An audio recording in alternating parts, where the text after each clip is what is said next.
Happy Monday, everyone. It's Versus. Let's go.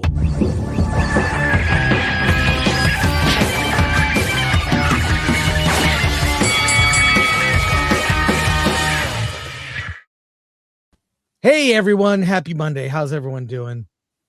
Good.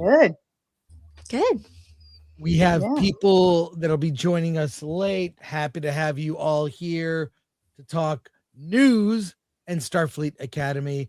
And let's go around the horn. Everyone introduce themselves, starting with Danny. Hello, my name is Danny. I'm a YouTuber, as you see that right there, and I'm a comic creator too. Ooh. Hi, I'm Elena Nerd Cookies. I chat about sci-fi and fantasy news, theories, and lore here on YouTube. Glad to be here. Oh, that's too loud. I'm so sorry. Elaine. Here we go. Robert Meyer Burnett, nice to be here. I know you thought I was too good to do the show now that I've been on FNT, but no, I'm here and ready to talk about things. Make sure to watch my movie. Staff, my nerdy home. Let's get going. Let's do this. Alan Film Thread. Hey, Sundance is happening. We should be there amongst the snow and ice. I'm really happy we're not there, Alan. I just gotta say, I'm happy we're not there. But there's a lot going on. Let's get into it. Let's see who's here. Okay, well, we don't have any chat comments highlighted.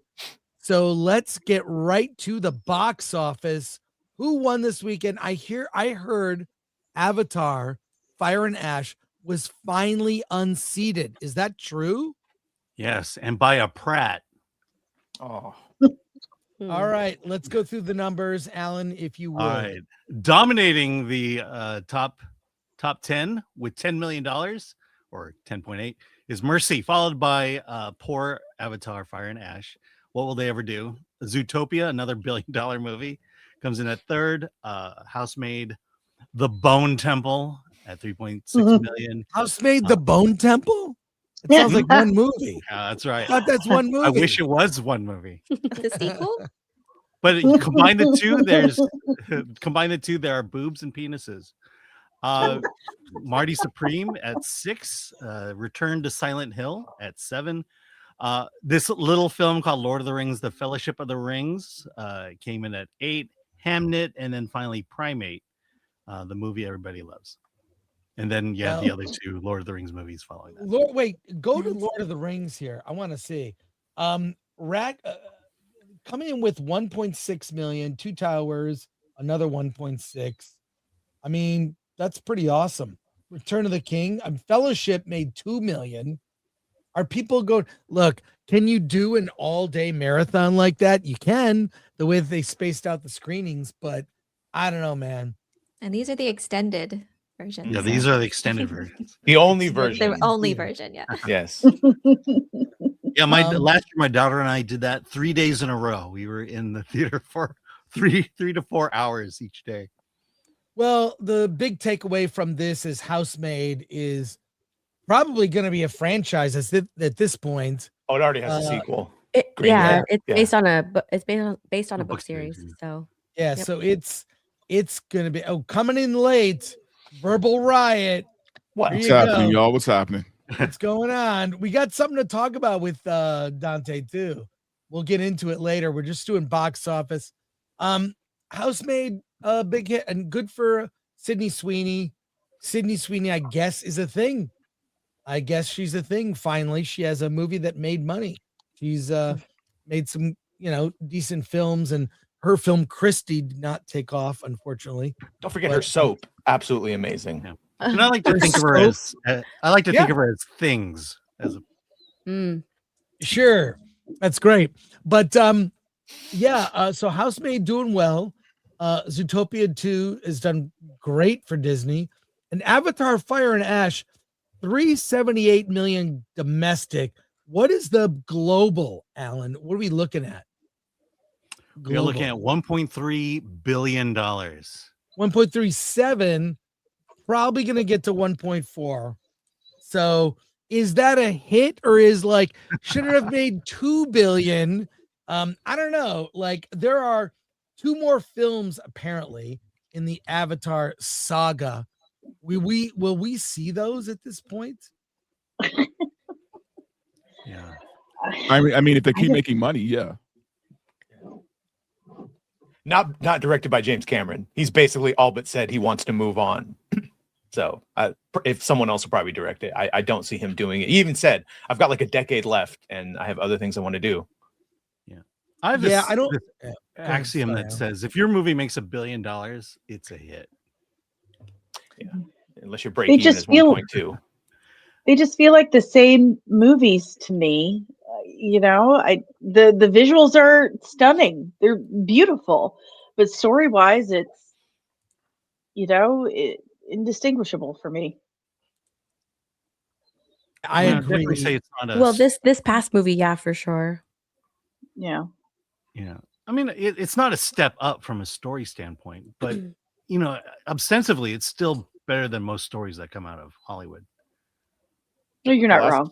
Last movie was better than the second one. It's just there's 3 movies in there. I could have taken 2 hours of just Quaritch and Varang and their little fucked up love story of doing Avatar drugs and giving guns to the natives. Like that alone could have been a movie.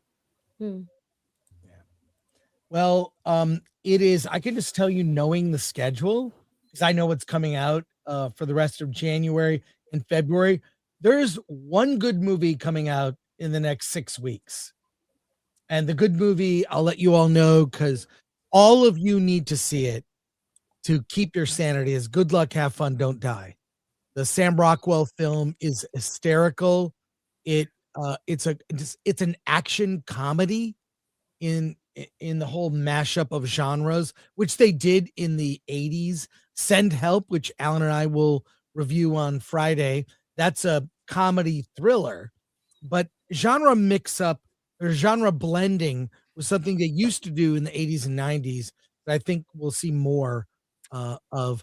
But Good Luck, Have Fun, Don't Die. The other thing about it is it's very culturally significant because it's about what's happening now. And very few films do that. They're not about anything. So speaking of something being about nothing, Starfleet Academy is here. And I assume you are at least aware of it.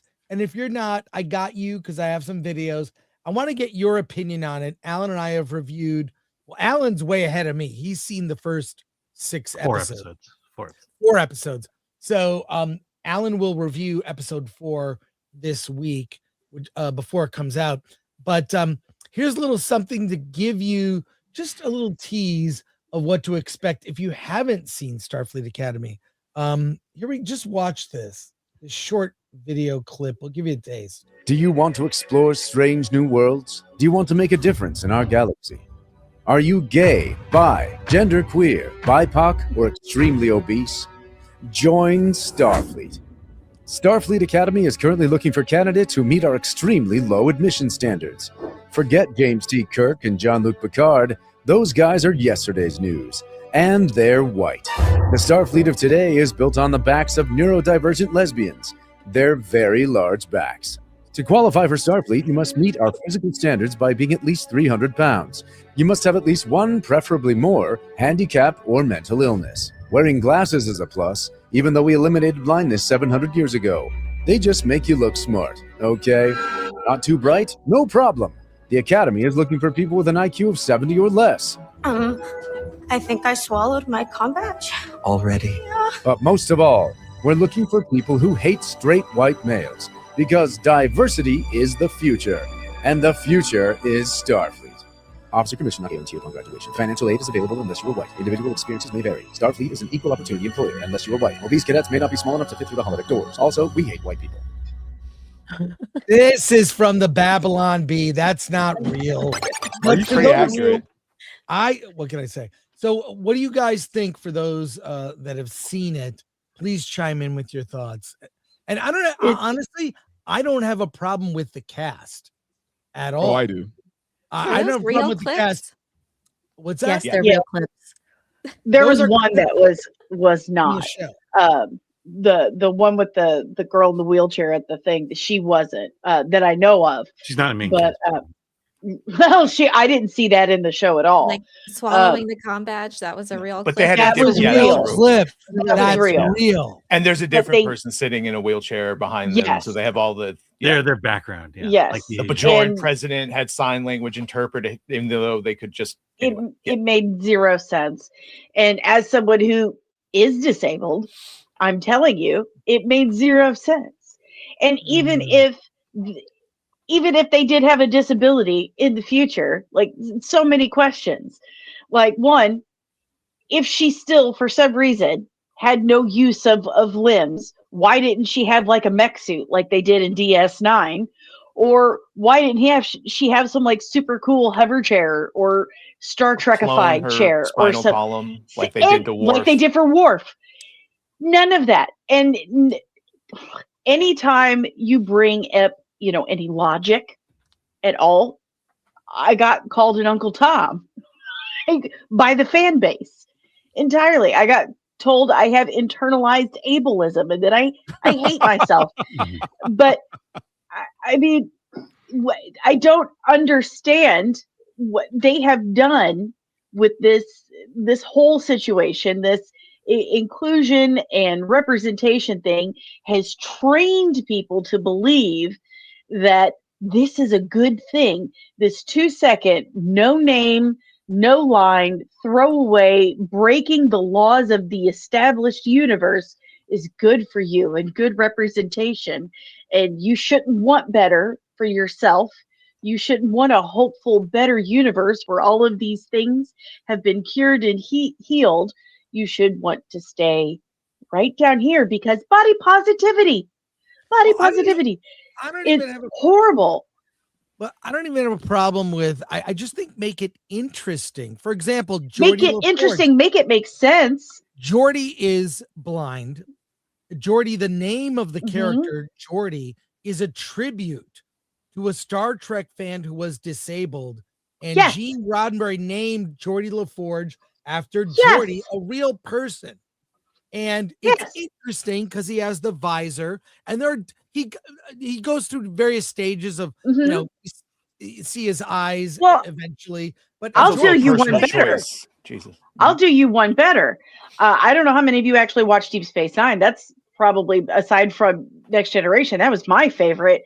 Nog loses his leg during the Dominion Wars, and it really screws him up. He has a really hard time with it, and he gets a really cool Star Trek-ified prosthetic leg, and you can't even tell the difference, but he's so screwed up in the head by it. He's got psychological damage, and he goes and he lives in the holodeck, in the holosuite, in the bar. And it was such a plenty of examples complex. It was such a complex and real story. I mean, I freaking felt that. And we're going to trade that for this? Are you actually kidding me? The whole show is just Sorry to cut you off, Danny. I just want to get no. You're good. Other people's opinions about, like, I don't even have a problem with those actors, but like, make it interesting. Right. The writing's terrible. What do you guys think, for those that have checked out Starfleet Academy? Well, I've only seen the first episode, but I only have like really one real question. Why are there fat people? Like, in Starfleet? Like, no, hear me out though, right? Like, we're talking how many years into the future?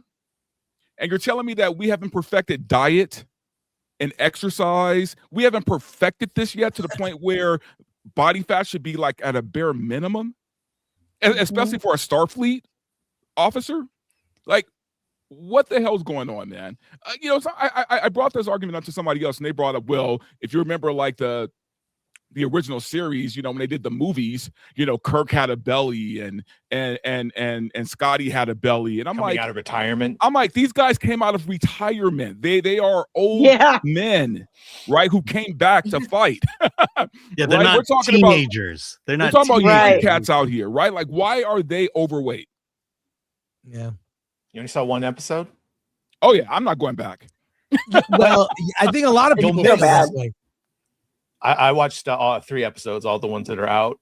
I love that the third one they just they ripped off the beginning of Starship Troopers, and then the major half point of Major Pain of she gets all the cadets to work together against the War College, whatever the fuck that is. Here's the thing, though, because a lot of you are revealing yourselves. This is milquetoast compared to those later seasons of Discovery. The only issue is every single sin that Kurtzman has done for the past decade is on display here. But this is fine compared to a Section 31 or those last couple seasons of Discovery. It's just but how low is that bar, man? Right. Tig Notaro and the Jim Hadar that shouldn't exist and their little lesbian romance is great. You're really missing out, Dante. I've watched the first 2 episodes as something that was pitched as Harry Potter in space. That's exactly what I'm watching. Well, episode 3. Except like those were children. These are adults acting like children. And this is supposed to be like a military type of thing. Even the commander, she has no respect for anything. I could not stand her. I don't like the casting. You might like it. I don't like it. I don't like any of the characters. There's nothing that is there's nothing that is keeping me there besides the fact that like we are talking about this show. That's pretty much it. Otherwise, I wouldn't be watching it. Yeah. I haven't seen it. For all of the people that like all of the Star Trek fans that like this show and are saying that this isn't made for you, they're absolutely 100% right. This isn't made for fans of like the original Star Trek. Not at all. It's not made for them. This is for the new fans, for the new Star Trek fans that want to see themselves in whatever show that they're watching, that want to make this show a part of their identity. Yeah, it's absolutely for them. Everything in this show is just childlike. It's childish. All of it, from dialogue to the decisions to everything, is completely childish. There's nothing adult about the show. Wow. I miss that it would be a show about real science, philosophy, stakes, morality, big questions. I watched the original series as a kid, and the show made me think about those things. This is utterly dumb. We're going to get into another topic. Writing this have no morality, so they can't write about morality. It was also supposed to be based on real physics or real theoretical physics, physics. Right. What is the burn? They don't know. And then as soon as they get and check into school, they walk through that thing and it cuts their hair and changes their clothes. I'm like, well, what theoretical physics is that based on? Where's your science consultant? Is he not even on set anymore? Alan, since you've seen this all, how does the program, the holodeck program chick, how is she able to hold guns that have chemicals in them? You're asking me questions of logic. Yeah, because you've seen them, right? Does it get explained? I haven't gotten there yet. That's episode 6, I believe, where it's the hologram-centric episode. Okay, you're gonna love episode 4 because it's the Klingon Jaden centric. Conscious. It's the most offensive part of the whole show is what they've done to the Klingons. Yeah, let's just embrace the word honor when you watch. Is it about him and his boyfriend, Alan? I can't tell you, but maybe. All the clips from this is all that I've seen, and they just look like parodies. That's why it was indistinguishable from the Babylon Bees video of what was actually a joke or not. That's what this show is. It's a joke disguised as trying to be a show. Every time I see, is it Holly Hunter's character? She's lounging in her captain's chair, barefoot. What is barefoot? So did you guys notice? Did you guys notice? Because I checked the credits. No Okudas, no Dave Blass. So all the people that have worked on Trek since the 80s are gone. They don't work on it anymore. So just physically speaking, design-wise, that's why it looks absolutely, totally different from everything else, because everyone they have always used that kept them in line and consistent are completely gone. So now you see actual water showers with tile and stairs Yeah, it's modern wheelchairs. dialogue. Again, it's every sin that has been committed for the past decade. A trash can, no less, that actually plays the original series tune. When you throw, are you kidding? That's pretty much the state of Star Trek now. Nope. So bad. Life is way too short. Can't do it. Yeah, it's just I watched so one bad. episode. I watched one. I tried to give it a chance. So offensive. That's the second episode, Dante. But here's the ultimate point. The people who are calling you bigots and homophobes and blah blah blah, they're not watching the series either. Alan, they never do. They never watch these shows that they fight for, right? Yeah. And this seems to be indicative of television and movies that came out since the pandemic, is the idea that because I wrote it, you have to watch it. Because I put a black person in it, you have to watch it or you're racist. Or I put a gay person, you have to watch it. Yeah, and it's there's this entitlement that says, I'm this many checklist boxes. Not only must you give me a series to write, the world must watch it. Chris, share my screen real quick. Exactly. Oh, sure. I swear to God. No, seriously. Every fucking scene, she's doing some new form of this. No, but the thing is, there's an infinite number of ways you could sit in a chair, and she's going to explore all of them. She literally Tarantino Star Trek. She's kicking her feet in the air. She sits all huddled. She does it every single time she does this, and I swear Elaine. She walks around her academy barefoot, and then when the War College commandant called her on it, she gave him some bullshit. She's horrible. See, I can't wait till you see the Klingon. The first time that she does that, the war, what is his what is it called? Commandant of the War College, like the leader of the other school. It's almost as if she's doing it on purpose as an act of like rebellion. She's quirky. Rules. I'm a woman. I'm a white woman. I'm in charge. I'm not going to put up with your man roles. Don't tell me what to do. You got to let the little piggies out. And then when she's done, when they're just like, whatever, I guess, she smacks him on the arm as she's walking away. Yeah, this is like, offensive I'm to gonna me. do what the fuck I want. Are you kidding me? This is the commander? Really? Listen, she's had her feet out so much. As someone who has spent the last 45 years wondering what I would look like with two of my own feet, I am sick of seeing her feet. That's how much her feet are out. This almost feels to me like a self-insert with Alex Kurtzman, because I feel like just that image alone just is like a middle finger to the fans. It's IP, just the disrespect to the position of a Starfleet captain. And when I keep seeing those images, it was like, I'm not going to give this my time, because clearly this wasn't made as a sincere attempt to even create a good, entertaining show. It was just the fact that they didn't green light Terry Matalas's Star Trek Legacy show, the sequel that we wanted after Picard season 3, after it had the biggest viewership of anything that has been done on streaming for a Star Trek show. It's critical acclaim, fan reception that was really good, awards recognition, and the fact that they didn't greenlight that, but they greenlit 2 seasons of this show that hadn't even come out yet. That just screamed to me that it wasn't never about creating a good show. It wasn't about the fans. It wasn't about shepherding this IP. I don't know. It's about ego. It literally just feels, it's not decision based on good business or creative sense, but that was purely to spite the fans and maybe Terry Matalas himself, because everyone, and well, not everyone, but a good portion of people really liked what he was doing with that. And we could see the potential in a new Star Trek show that we wanted. But no, it's we get this. This is Kurtzman's last hand grenade. Let me whet the appetite for those who want to see the 4th episode. Notice how black Klingons are portrayed versus the white Klingons. Oh no!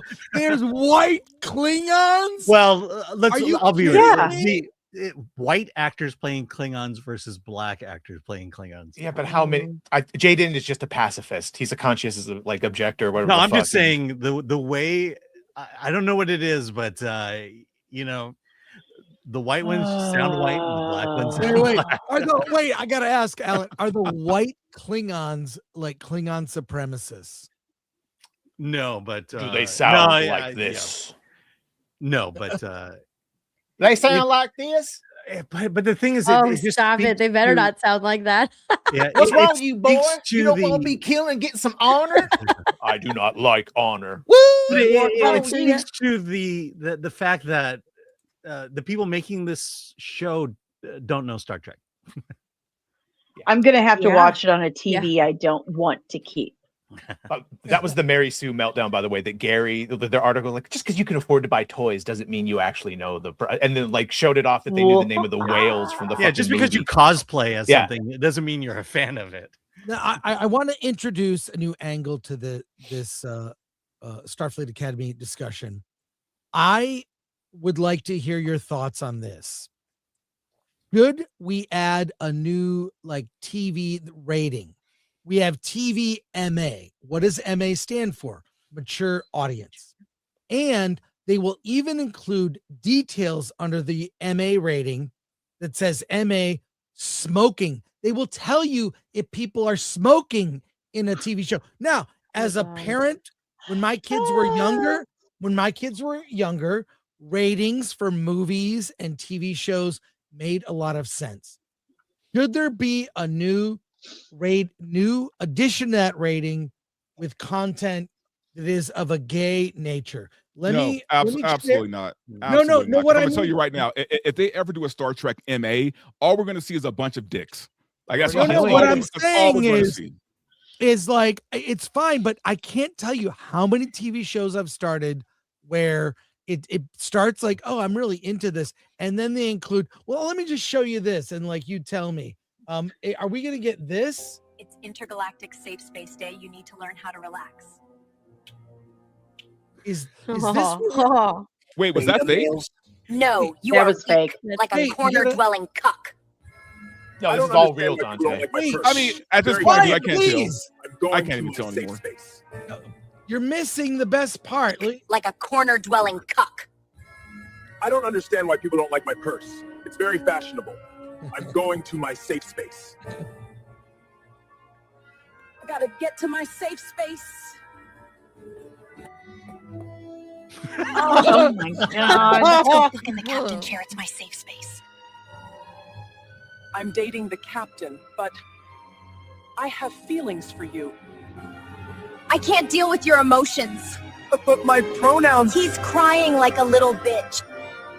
It sounds like you're in a toxic relationship and she wants to dominate you. Let's go to my safe space to talk about it. I'm gonna fuck you bitches in my safe space. Can I come? Okay, now I know it's fake. Okay. Want to come to my safe space and have a sword fight with our boners? I can't believe it. Rejected again. I'm going to my safe space. I can sense he has shriveled estrogen testicles with a baby cock. The future of Trek, folks. Someone super chat him to stop this. Hey gang, I was wondering if y'all want to visit my safe space and make out or something. You can include me. Oh my god! I couldn't make it out of the ground. Oh, poor Wesley! Don't drag Wesley into this. What now? This is a serious question to ask. Can we just say if a show has gay content?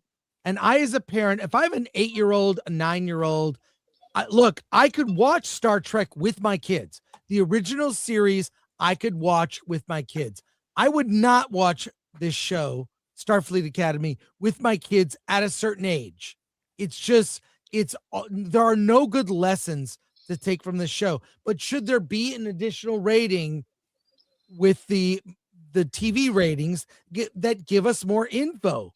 Like the problem is that they'll never do it, right? I mean, at best, what we can hope for is someone who reviews these shows early, let people know, hey, this is what's in it, right? But the studios are never going to put a rating for gayness in their shows. Look, all I can say is watch episode 4. Oh Jesus! Oh no! Wait, now this is. I don't think I can. It's too much for me. By the way, the last time Alan hinted this much was Acolyte episode 3. Oh man, it's not as bad as the Acolyte. It's I mean, look, I may be overplaying it a bit, but I think you'll come to the same conclusion I came to after watching the episode. No one's going to keep watching it. I know. well, but I am literally under embargo for it. So. Is there not something that's already like in TV ratings that's like gay, that has gay themes? No, in it? It should just say has gay themes. I can watch it or not, or at least I was told I know what I'm getting. Let's be real. It's easier to just say there's no gay themes in this. How about this? When How about this? Let's just if it has gay themes, let's just put Mark Malkin's face up in the corner. From Variety to let you know this is the gayest show ever. Mark Malkin. I like that idea a lot. Thank you. Yeah, let's punish ourselves. Well, here are two of the actors who play pivotal characters in the show. Tig Notaro, who is gay in real life and is married, talking about. Yeah, don't be surprised. But let's just watch what they have to say. Wait, are there any non-gay actors? Can yell at people. And I can yell at people. That's what I do anyway. It's awesome. She yells at me on and off camera. Yeah. For me personally, playing Jet, it's really interesting because I was single through Discovery. It's been really interesting to incorporate a relationship because we are romantically involved on the show.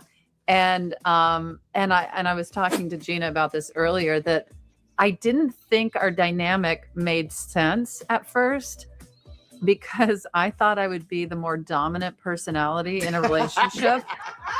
and honestly, when I watched it with my real wife, she was like, I love this dynamic.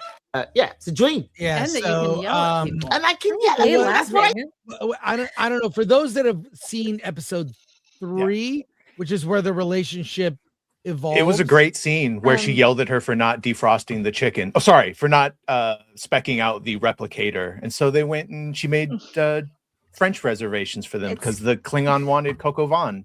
It's scary. I can't tell if it's Klingon real or French not. fusion. 100%. That is an actual fucking conversation where she yells at her for not like programming the replicator, and then they make dinner reservations. It's like, see, honey, it all worked out in front of the student that's just watching them and smiling. Mm-hmm. Nerd cookies, I'm right there with you. I can't tell if this stuff is fake or not. Like half the clips I'm seeing, it could be real, it could be fake. That's why you don't need those AI videos. It does it on its own. You should the co-ed fucking bathing scene where everyone's wearing their they wear bathing suits to take showers because they have to be why not just have separate? They take showers first of all. The hologram takes a shower too. Why does a hologram need to go to school in the first place? She just wanted to be part of the. Why? To it doesn't make any sense. I don't understand why a hologram is there. Exactly. Okay, exactly. I do because I don't want to be shitting on it where we shit on established lore. So the Doctor, back during Voyager, got ruled that he's a sentient person, that he is a life form. It's like the fine. You're right about that. So holographic personalities exist, and this is clearly a newer one. And instead of just Matrix download, she wants to build her personality normal. I'm fine with all that. Again, it's the execution of it and how she's used that is off-putting. She's like 4 months old. But in the shower. Does she be in the shower? By the way, the hologram in a future episode will interfere with one of your favorite characters. I don't have any favorite characters. No, I'm sorry. One of your favorite characters from the Star Trek universe. Oh no, a character we like. Yes. No. That's awful. Alan doesn't want to suffer alone. That's why he's teasing. I know. us to keep People watch watching. it with me. What? Look, the reason to watch this is to see how it destroys Star Trek from. Look, overall, man, I think Kurtzman's ego got hurt. That Picard season 3 was so good, and that more people wanted more of that, right? And so now he's just punishing the fans. Kurtzman was already on his way out. And then when Paramount and Skydance, all this is from before even fucking Paramount and Skydance merged. This is his last little gift to everyone. They've already said that the next products are going to be away from all the JJ and all the Kurtzman stuff. So this is his last little FU to everyone. What a dick bag. It's almost like you wanted to make it to make it a parody. That way it could be parody proof. Like people wouldn't make fun of it.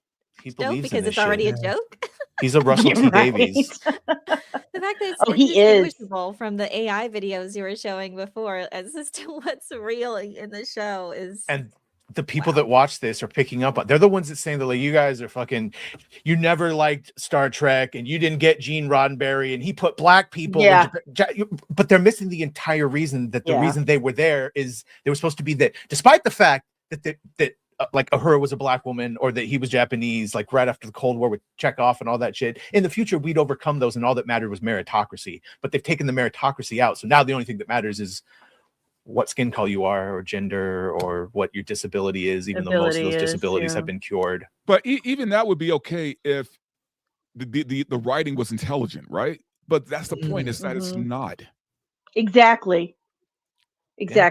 There's nothing interesting to it. There's no depth whatsoever. It is shallow.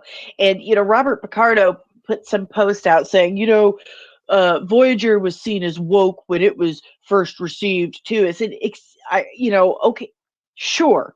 However, those stories were complex and thought-provoking. Well, and Janeway proved herself. She most definitely did. And she took that captain's chair seriously. Some of those stories were so elegantly crafted, we are still debating them to this day. This stuff was written by ChatGPT at best. There's no depth to it whatsoever. It's I mean, could you imagine Janeway sitting in a chair that way? No. Can imagine the reaction to it. Exactly. That's exactly what I was going to say. She would have been shredded. Absolutely shredded. Robert Picardo tried to like the Trouble with Tribble episode and was like, "Oh, you're calling this silly, but then shit like this exists, but it's completely recontextualizing what the complaints are of like, yes, where there's silly themes, it's kind of happening in Fallout too, where there's like, were there maybe some silly themes? Yes, but they're handled completely different. Oh, and there he is. Hey, the man, the myth, the Robert is here. Happy birthday. Sorry, I've been missing out the last couple weeks. I didn't have to drive back from John's today, so missed you. This is great. I missed all of you. I missed you too. I don't know you, but you missed me anyway. I missed everyone. I want to know if Nerd Cookies heard how long Project Hail Mary is. Yes, I just heard. 2 hours and 46 minutes. Wow. Get the catheter ready. I was listening to you, Rob, before the stream, and congrats. Your appearance on FNT was epic. Your discussions, everything. I am in full agreement with you about what Starfleet Academy could have been and what they made.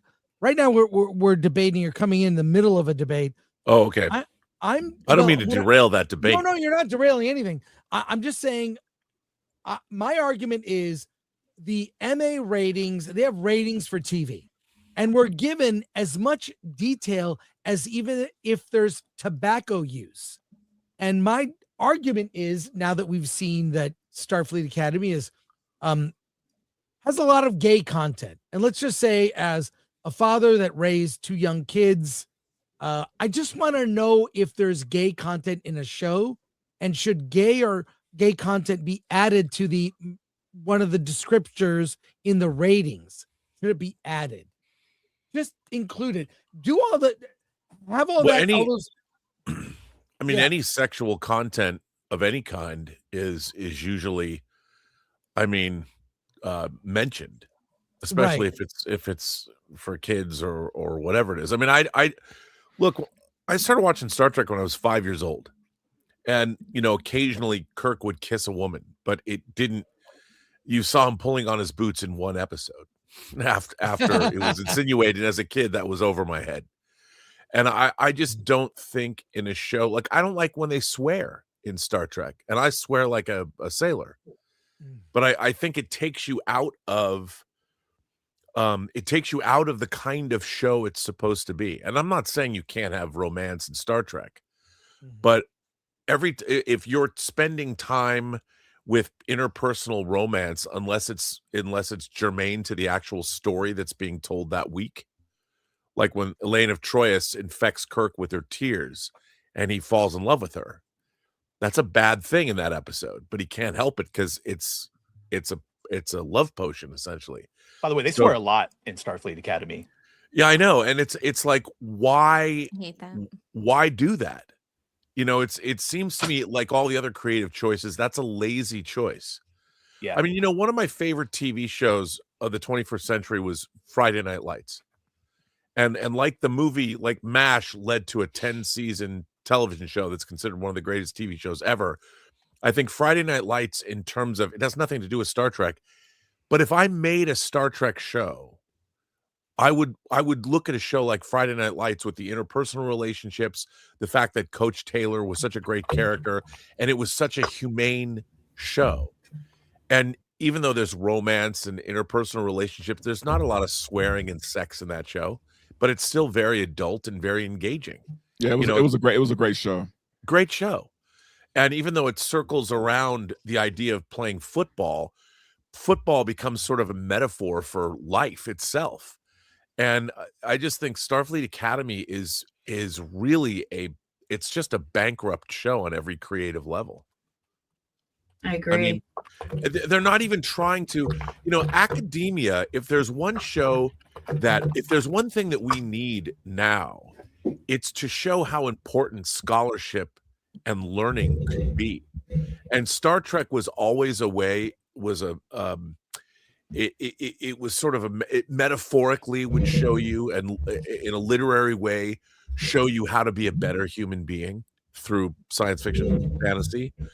And I think that's what the great movies about academia are all about. Sidney Poitier's To Sir with Love, Good Will Hunting, obviously Dead Poets Society. These are all about the value of education and camaraderie and learning together as a group, and how a mentor can really affect you. And Ryan Coogler just took his professor, I don't know what award show, where they were going, but it was the woman that told him, he turned in a story. He never thought about going into movies, but she told him, you should become a screenwriter. You're really talented. And he took her because of her influence in his life. It led him to choose the path to go make movies. And that's the kind of thing that stories about academia and colleges, and I always go back to the paper chase, but nobody remembers that. And that's what Starfleet Academy could have been. I mean, can you imagine if you had like a great Vulcan professor who was the first contact professor, and it was all about the morals and ethics of influencing or getting involved in other cultures and how wrong and dangerous it can be? Robert, you're like, where were the students hacking the holodeck? Like, if we need a little bit of fun, where was the guy hacking the holodeck to like have Risa and chicks in bikinis, or taking the safety protocols off so he can fight on the holodeck? And like, if we're gonna have hijinks, at least have some fun hijinks. Instead, they played laser tag. Yeah, I mean, even Kirk reprogrammed the Kobayashi Maru so it was possible to win and rescue the ship. So they thought he was a famous captain or whatever. That's just ingenious thinking, though. Yeah, he got a commendation for it. And I'm just, that's what the show should be. But they're like, the whole Kurtzman era is trying to make Star Trek something it's not. They're trying to appeal to some audience they're chasing after that isn't there. Yeah. I don't know. I don't get it. Well, they're there. It's just what they accuse of, like when Kathleen Kennedy says it's just a small vocal minority. Like, that's the same shit of the people that watched Section 31. It's like a small vocal minority that calls, us all the fun names when we don't like it. But the vast majority of people, it is not resonating. And they checked out like during Discovery. They're not even watching Strange New Worlds, let alone Academy. Well, it's interesting. I don't think any audience of young people has ever embraced anything that's completely stupid.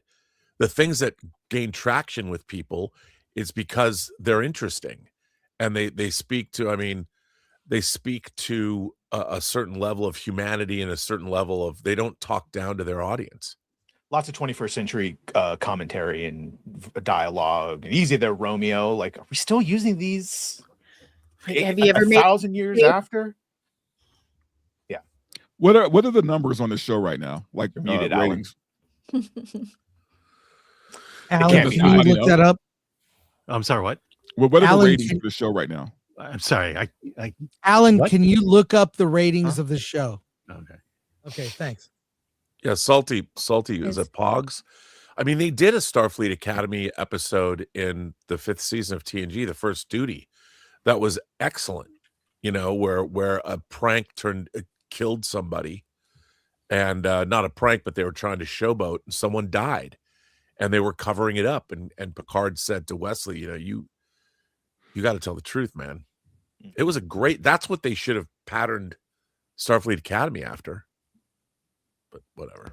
Yeah, there's been lots of like a standard of that kind of formula of teaching the Starfleet principles, and there's been lots of different episodes across the different shows highlighting what that should look like, and they just want it to be anything but Star Trek. They want it to cosplay as other things, just with a Star Trek like skin, and yeah, it's the most creatively bankrupt thing, but I think it's genuinely doesn't have a genuine sense of storytelling at all. It just seems mostly just to spite people, or just a one less thing maybe that Kurtzman got to greenlight before possibly his way out with the Paramount and Skydance merger. But yeah, no, I can't see anyone enjoying it if this is horrid writing. You can't even if you can't tell if it's real or an AI parody, that's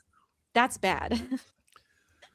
Well, let me give you a taste because Rob is here. He has not seen this yet. This is from a YouTube channel called Starfleet Dreams. They use AI to make Star Trek content. And I think this would be a Starfleet Academy show I would watch. Check this out. It's gives you a taste. Here you go.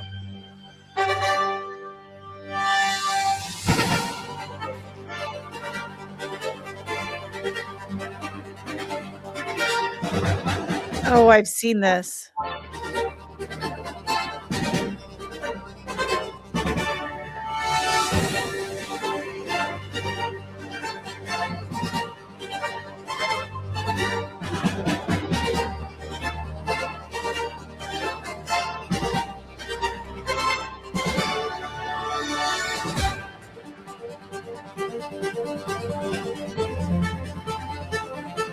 Beyond fear. Beyond limits. The future of exploration begins here.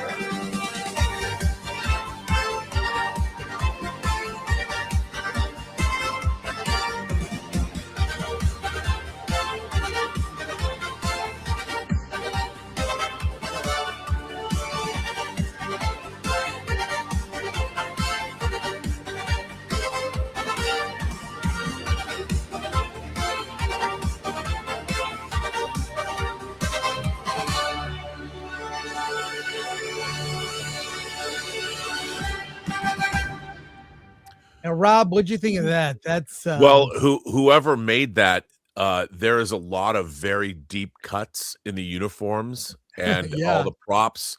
Whoever made that was what I would call officer thinking, because and the thing is, we're seeing this across, whether you're watching all those Star Wars videos, the recent ones that are delving into the expanded universe, like that one where Palpatine makes Dooku Darth Tyrannus, and if fans are going to take over these franchises and use AI to create the stories that they want to tell, I mean, I don't know about the music and the cinematography, but that in the sense of it was what it should have been. And it's the show Starfleet Academy is a show that's not even about Starfleet Academy. Not really. Yeah, and that's why it's getting harder and harder for me to hear people, keep using the words AI slob. Because you know what the problem is? A lot of times that AI slob looks better than the fucking shit that we get from Hollywood now. So, you can say AI slob all you want at this point, right? I mean, the studios what people are you doing talking about, anything Dante? better. Is there someone specific that you're maybe No, people? We'll get to that later. We'll talk later, Matt. But hold Dante, on, Dante. Hold on. We'll get to that. But the people that made that video knew more about the Star Trek franchise than the people that have been working on the Star Trek franchise since 2017. 100%. The last 9 years. I see that show. I see diversity. I see not in just ethnicity, but male and female characters.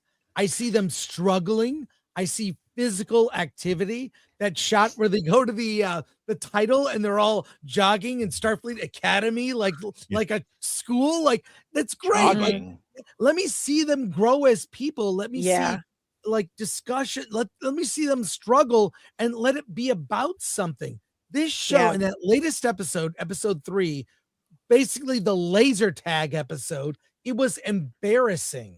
That show, that episode was embarrassing. And the dude fucked up and the woman had to save the day. It's just they hit every mark. It's so look. I don't this mind AI thing is what we wanted. Well, that's what I mean. I look at the AI thing. I think, talk about AI all you want, but that's a better vision. And look, I don't think you should use AI to make a TV show. Don't do that. But you can make a sizzle reel like that and show this is the kind of show we're trying to make, right? And you may have a comic relief character, right? Star Trek has a lot of humor in it. It was usually at the very end of the show, there'd be they play that note, that music thing that says you're supposed to laugh. The show's done. We're fine. We love these characters. But what this is it's an abomination. It's not, it owes nothing to Star Trek. Not to mention it's more Harry Potter with them transporters. Transporters are dangerous things. Like now it's just magic. They appear anywhere. They can change clothes. Like what? That's Harry literally, Potter's that's literally was what I pitched. was saying to my family the other day. Is like, so what? We're just using magic now? Is that what that is? Yeah. They're supposed to have a scientific consultant on set at all times to say, nope, you can't do that. Or, yep, you can do that. Nope, he's gone, I guess. He left with the Okudas and Dave Blass. It's kind of an insult to Harry Potter. It's more some sort of weird school thing. But also, I don't have a problem with that. That we're all saying it's 1,000 years. Yeah, the technology, you should have a syncing of replicator and teleporting technology where they can teleport clothes and guns and weapons and all that. I don't have a problem with that, but it is used just as like it's a prank, bro. We teleported you from the bathroom into the main hall.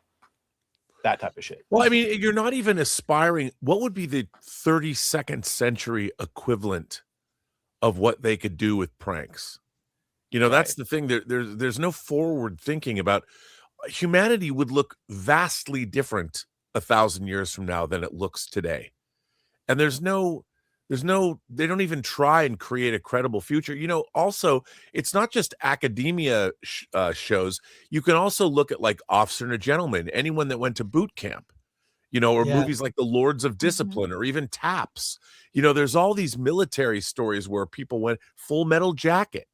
You know, when they're getting their hair, God forbid they'd get their hair shaved off when they go to the academy because the kids, you know, they have to look like Instagram models. But it doesn't make sense. They're not even giving you any kind of a credible look at how people have to be broken down and out from their habits and then rebuilt from the ground up. That's what Starfleet Academy would do. What did you say the shape of this ship, the Athena? What does that look like to you, Rob? An earring?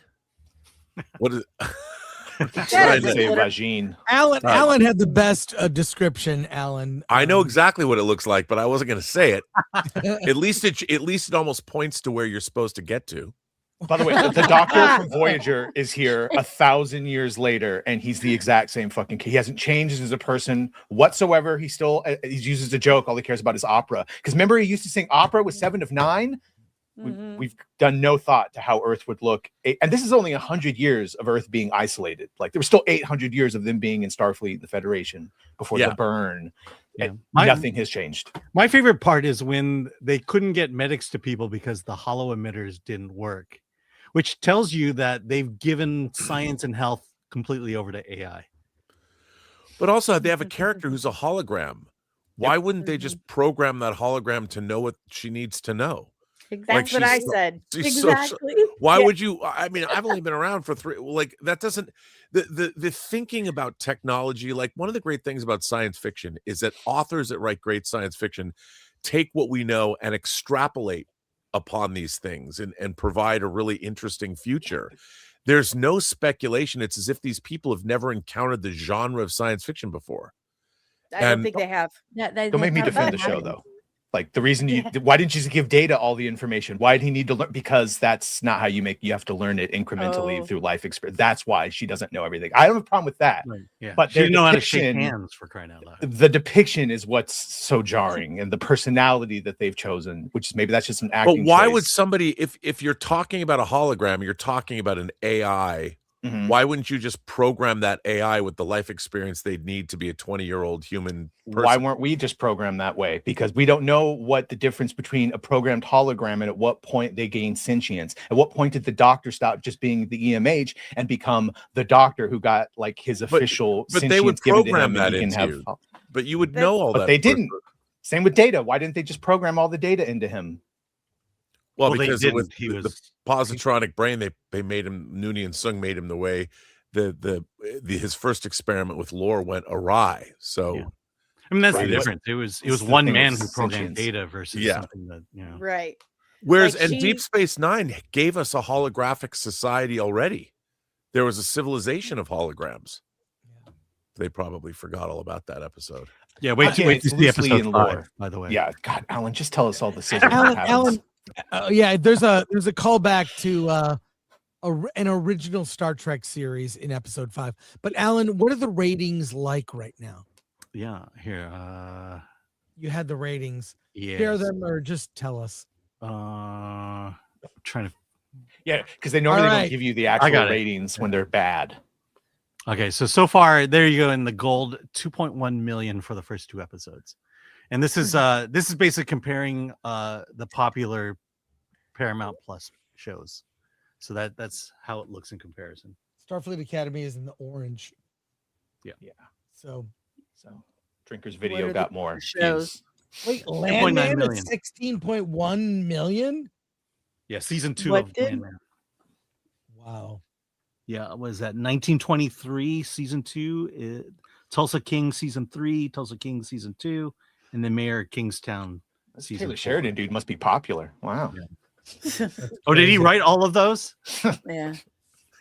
They better hold on to him. It'd be a shame if he got pulled away to work for like Universal or something. Let's go to Soups right now, and then we've got a topic that relates to what we were just discussing. Ariana B. Simpson for 20. Chris, speaking of we're not crazy about white men, I'd love your thoughts on the new article, How Prestige Television Rewrites History to Vilify Men. Thanks for keeping it real as always. I'm not familiar with the article, but Alan is going to look it up and put it on our schedule for Wednesday to discuss. So tune in Wednesday and we'll discuss it. Thank you, Ariana. Hey, don't hold on, don't put it away yet. What's the name of it? Okay. It's Prestige. called Okay. How What? Prestige Television Where? Rewrites History to Vilify Men. Okay, got it. Okay, cool. Thank you. Dark Hierophant for 2 posted on X's Film Threat page. New Puppet movie coming out. New Muppet movie. Or Muppet Puppet. New Muppet show coming. Yeah. I Seth have the Rogen first- one. Yeah. Pilgrim Media for 2. I want a Mel Brooks style of Starfleet Academy. You know, I don't want that. I don't want a Star Trek comedy. You can have humor in Star Trek. Star Trek has always had humor. I don't want a Star Trek. I just don't want that. I want, the Orville was kind of a Star Trek comedy. So then was it turned Galaxy serious. Quest. Galaxy Quest, which then Galaxy Quest was very serious. That was actually a great Star Trek movie. It was a great Star Trek movie. Jason Webster for 2 should be retitled Starfleet Kindergarten. Thanks, Jason. Jan Hugh gifted 5 Film Threat memberships. Thank you. Thank you, Shanu. Bamboo Taco for 5. Are there really that many obese actresses in Hollywood? Yes. No, I think they're making a Since point. Ozempic? Yeah, exactly. I think they're making a point by casting people with certain body types. And it just really seems when it's several of the characters, it seems they're trying to say something. These are the same people that say healthy at any size. They're definitely making a point, not just with that, but all disease and all disabilities at this point on Earth would have been done away with. We are in that age where medical science has progressed to that point. So they're making that specific choice for these characters, apparently, to choose to be disabled or otherwise. Or, yeah. And shame on us for not, choosing to remain disabled. They're not disabled. They're handy capable. Okay. Graph web for 2 in the name. In the name of all that is holy, hashtag cancel Disney Plus. Yes. Cool. Thank you, Graph Web. But okay, can I just speak to that? I have to. Please. If people choose, let's just say they choose to be disabled, we would then have technology like that would aid people. We've seen, again, in Deep Space Nine, there was an episode called Melora. About a low gravity woman that had augments to her body so she could deal with the environment that she was in.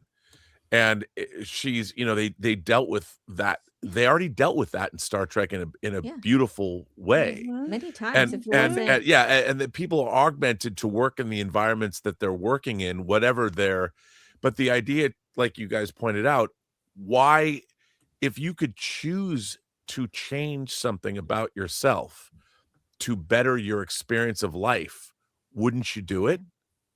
Only if you're mentally unsound. And if medical science wasn't able to cure something, which has been the case many times, but the technology could exist that would, like it does today for amputees, that technology is continually being progressed and upgraded. And so, it just would make sense for that to continue in a show like this that is Earth's future. Even Geordi, for the they made it technology clear to make up for that. And eventually Geordi got bionic he could have had cloned eyes and they would have been fine. He specifically got those so he could still see all the different wave bands while he's working in engineering. So that was a tactical choice. And Kirk was allergic to Retin X5, so he couldn't have his seeing fixed. But I don't know, what are they trying to say? Exactly. And I spent several days being harassed and attacked by the people that actually watch this show, and told me that that's eugenics 101, that we shouldn't heal or cure things that cause us pain and make my life personally difficult. It should stay the way forever and should not want things to ever get better because that's unhealthy. And I was like, seriously, what's wrong with you? Danny, we've never met, but it's funny that you say that. I lectured at a college last week. I did an AI lecture, and in the class, I was speaking about what AI might be able to do advancing medical science, especially with quantum computing, where we might be able to solve problems with people in utero. We've got CRISPR technology, and someone brought up the word eugenics in the class. And I have to say, it really threw me for a loop. And I'm listening to college students talking about, well, the thing about eugenics is, what people don't understand is something planned by human beings to breed certain kinds of people. Fixing medical ailments is not eugenics. Right. When you're trying to crossbreed certain humans to create a result like the Ubermensch, like they talked about in Nazi Germany, is not the same. Like we human beings, we've extended human life almost by a factor of 2 in the 20th century. People used to live to be the life expectancy was 30 to 40 years old. Remember Khan Noonien saying he was a warlord that took over like a large percentage of Earth with the other warlords, and they had a whole fucking war, and then they we skipped over that entirely. They don't mention it anymore. Nope. Well, they don't talk about it at all. Which is really important because the whole idea of that was superior ability breeds superior ambition, which is something the scientists didn't anticipate. Yeah. But Rob, by curing all these things, you're taking away the thing that they hold dear, right? Which is their victimhood. Yes. Right? Like their victimhood means more than their health. Right. And to have all these perfectly healthy people who've never had to deal with any of this ever in their lives, sitting there and telling me, who has to put on like 3 different things just to take a piss in the morning, tell me that I should want to live the rest of my life that way and not look at Star Trek as a hopeful, better future. I was like, you are out of your ever-loving minds. Leave I can tell Star you Trek alone. There are TikTok accounts of people who fake disability. I know. Oh, It yeah. is insane. Yeah. It is sick. It distresses me so much. I can't even get into that. Well, that's That's the not thing. what the show is about. You know, Rob, you said authenticity was the new currency, man. It's victimhood. Victimhood is the real currency, right? It's the current currency. It's the currency everybody wants. Yeah. I just don't understand. And maybe that's why Star Trek does. It's weird to me that Star Trek started out, or any, even though science fiction deals with dystopian civilizations a lot of the time, for the most part, if you have a human civilization like in Dune, that's the year 10,191, we got to the year 10,191. So that in itself is somewhat optimistic. Yeah. And why we wouldn't want to live in an aspirational society where things are better. I mean, information, medical technology. I mean, whether you like it or not, we don't really have to suffer from chickenpox. Well, chickenpox, yes, but measles and polio, which killed so many children. Vaccinations, whatever you think about them, stopped people from. People don't remember how many kids used to die from polio. We cured that. Measles. Yeah, but they have to ignore that so that they can they're not smart enough to write like other species with these issues, which is again, Discovery did all of this when we got the Trill lecture to the gay man about pronouns. The kid. That's what I'm saying. So this has all been done before. It's just this is like one nice little all-in-one package. Well, the thing is, like, not just old Star Trek, but old sci-fi would focus on science and philosophy, right? Right now, the only thing that they focus on is current day. They want to be modern, right? They focus on You're absolutely being modern. correct. Look, man, I for his time and for what he gave, I love Buffy. I loved Angel. I liked Joss Whedon's work back in the day. I think he did some good stuff. I just hate the legacy that he left because everybody is trying to ape him, and it just it numbs my mind. Him and Taika and Gunn, they've really threw a hand grenade in the quirky dialogue and a joke every 3 seconds. Yeah, I hate that formula so much. Well, I really hope that you do like some quirky dialogue every once in a while. Yeah, you know what? Quirky dialogue should be like salt, right? Okay, good. You don't want too much good. of that shit in your food, but just enough and it's perfect, right? Okay, keep that in mind. Just saying. All right. Well, let's we got a whole lot of super chats backed up here, so let's go through them quick. Jason Webster for 2, Star Trek: The Search for Competent Writers. Yeah. Stubble McShade for 50. Hot take. I like them both, but season by season, season 1 versus season 1, season 2 versus season 2, and so on. DS9 is a stronger Star Trek series than The Next Generation. Yeah. Well, I mean, Next Generation had some growing pains to go through that Deep Space Nine took advantage of. And it's also a different kind of a show in that Deep Space Nine was situated in a certain place. So you had extra benefits of Bajor, you had the Celestial Temple, whereas Next Generation was an anthology show where you had to come up with something brand new every week. Yeah. And the Dominion War. So by definition, it's going to have more serious themes. And not another name for 5. In Dune, they do cosmological computes in their minds. Yeah. But these drugs, right? Yeah. Kipril TV for 2. Bring back philosophical and scientific writers. I'm sure they'll tell you they did. And they did. Mektar for 10. I'd prefer this idea set right up after the founding of the Federation. The races aren't used to each other and have to learn together. Pupils and lecturers would have racial bias and must overcome it. This is literally Scott Bakula's pitch for a sequel series. He wants to do like the West Wing, but the Federation, because he's the first president, and have all the species interacting. Yeah, that would be apt for that. There have been so many good pitches, but I know this is what we get. Right. Susser Todd for 5. That whole argument about AI kind of goes into the character element they did in The Time Machine, with the AI from the library remembering the lead. Hey, what the hell is that? I'm thrown here. What is this? What is this? Chat GPT? What is that? Who's sharing? I know. It's not me. That one? It's not me. Who is sharing that? That was Alan.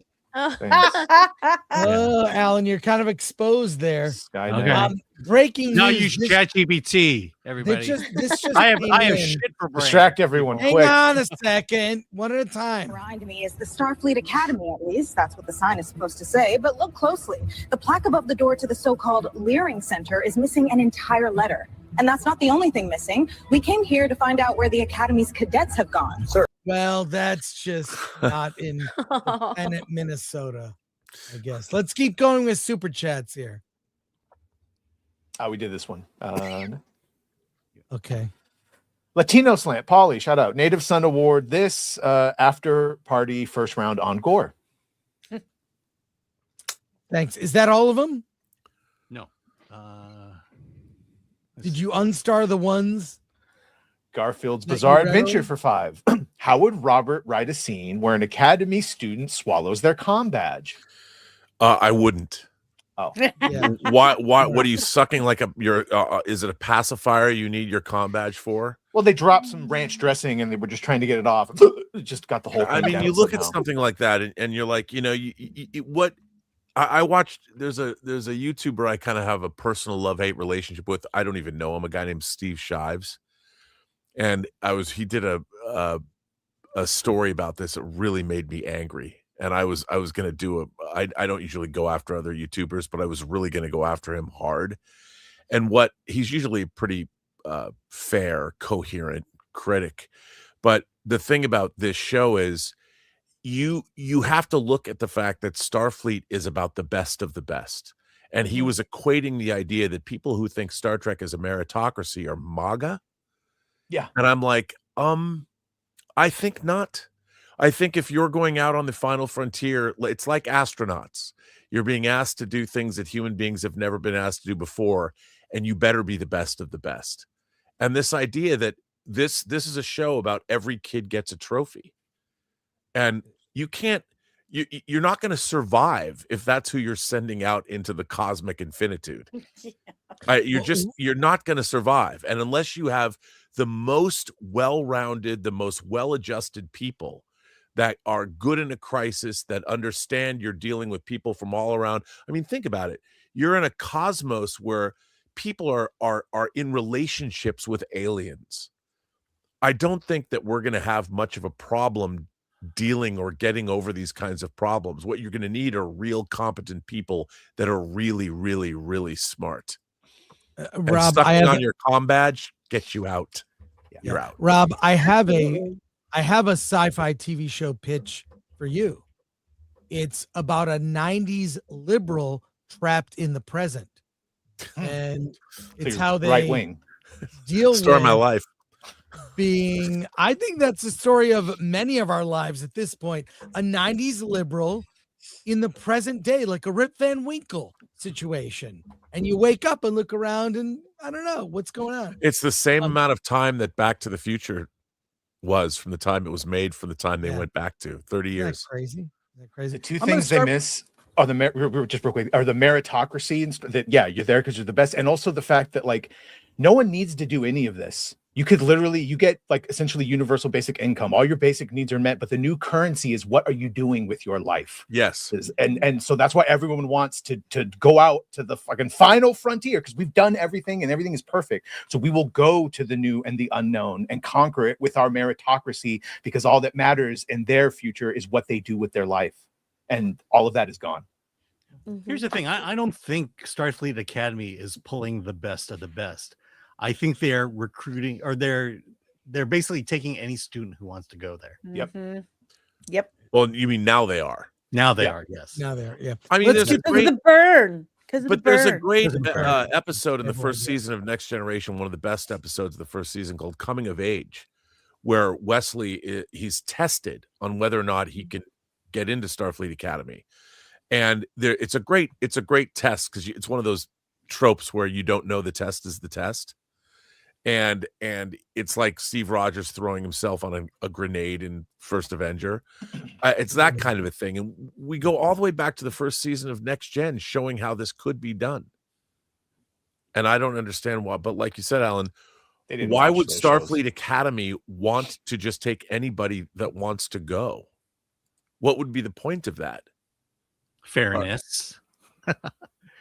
Look, the Genesis character, she's the daughter of a general. I mean, it's just these tropey and her reasons. name is Genesis. Yeah. That was some creative. That's creative writing. And look, I'm trying to figure out, is she Bajoran? Is that what we're getting at, or is she something else? There is a Bajoran character, yeah. Okay. Let's go through these soups, and I have another topic that relates to what we're talking about now. We'll go through these quick. John Wayne for 5. The people who write modern Star Trek are simply just mentally deficient, ideologically driven, elitist snobs. Yes. Sorry to say, yes. Yeah. And they love all the Star Trek. TV 50,000 for 20. This show is an absolute joke. The country is falling apart, and Star Wars is already better than anything made since the originals. The entire film and TV industries are toast. 5 years from now, nothing will be left. Yeah, the fan-made Star Wars stuff has been impressive. I've seen other channels reacting to like the Cloud City Darth Vader thing. That was actually pretty decent. I'm watching a new one today, the Beggar's Canyon sequel, which is the one that is really the next level. Wait till somebody does an entire feature like that. Yeah, and it's coming. Dr. Gordo, a member for 32 months. Shout out. Just hey, saying. Thanks, Dr. Gordo. Good to hear. Jason Webster for 5. Warning: do not operate heavy machinery, operate power tools, and sign important documents after watching Starfleet Academy. Have a nice day. Thanks, Jason. Jason Webster for another 5. Even Pigs in Space was way, way less infantile than Starfleet Academy. Pigs in Space was great. It was great. Napsky for 5. We definitely need a DEI rating on movies, books, and video games because woke never changes. Yeah. Rated M for $4.99. I never hear people mention with honors whenever they bring up Good Will Hunting or Dead Poets. Is it just forgetting or not considered good? I think it's good. It was good. I just it's not at the forefront of my mind. I always forget about it, but it's good. Jose Taco for $1.99. Theaters can make cash if they have intermissions. Yes. Drinks. For any movie north of a certain point, for Project Hail Mary, it'd be great to have an intermission to regroup, and then go for the finale. Doomsday better have an intermission if it's 3 hours and 40, whatever it is. Yeah, I'm all for. We're all seeing extended Lord of the Rings in theaters. I mean, we're fine with these long movies, but yeah, can we get a bathroom break, please? Or a catheter? Still is Alex Kurtzman out hearing rumors? Yeah, the rumors for months have been. Well, here's a deal, though, and Rob, you know about this. It's a freelance business. They probably just didn't re-up his contract. You don't get fired. It's like, we're not making more shows with you. So you're kind of done. Like, he fulfilled his contract. They're not inviting him back. That's why they had to finish everything before the end of the year. Yeah. Like with Jennifer Salke at Amazon, they just eliminated her job position. Technically fired, but Deep Burrito for 10. There's a saying in LA, never listen to your waiter's pitch. Robert, is that a saying? Well, yeah. I mean, because everyone used to have pitches.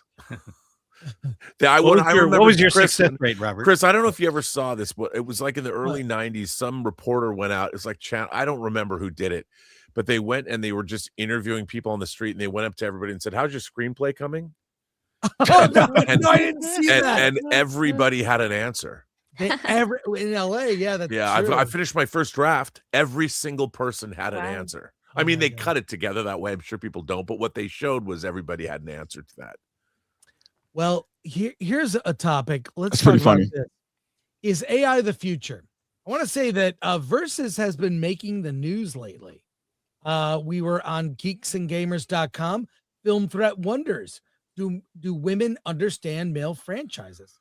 The truth about feminism destroying boyhood IPs. But then Dante got into it, making the news again. Our very own Dante James from Verbal Riot Show got into it with Matt Walsh from the Daily Wire. He says, love it. Dante says, I appreciate what Ben Affleck said on Joe Rogan, but I'm betting on AI.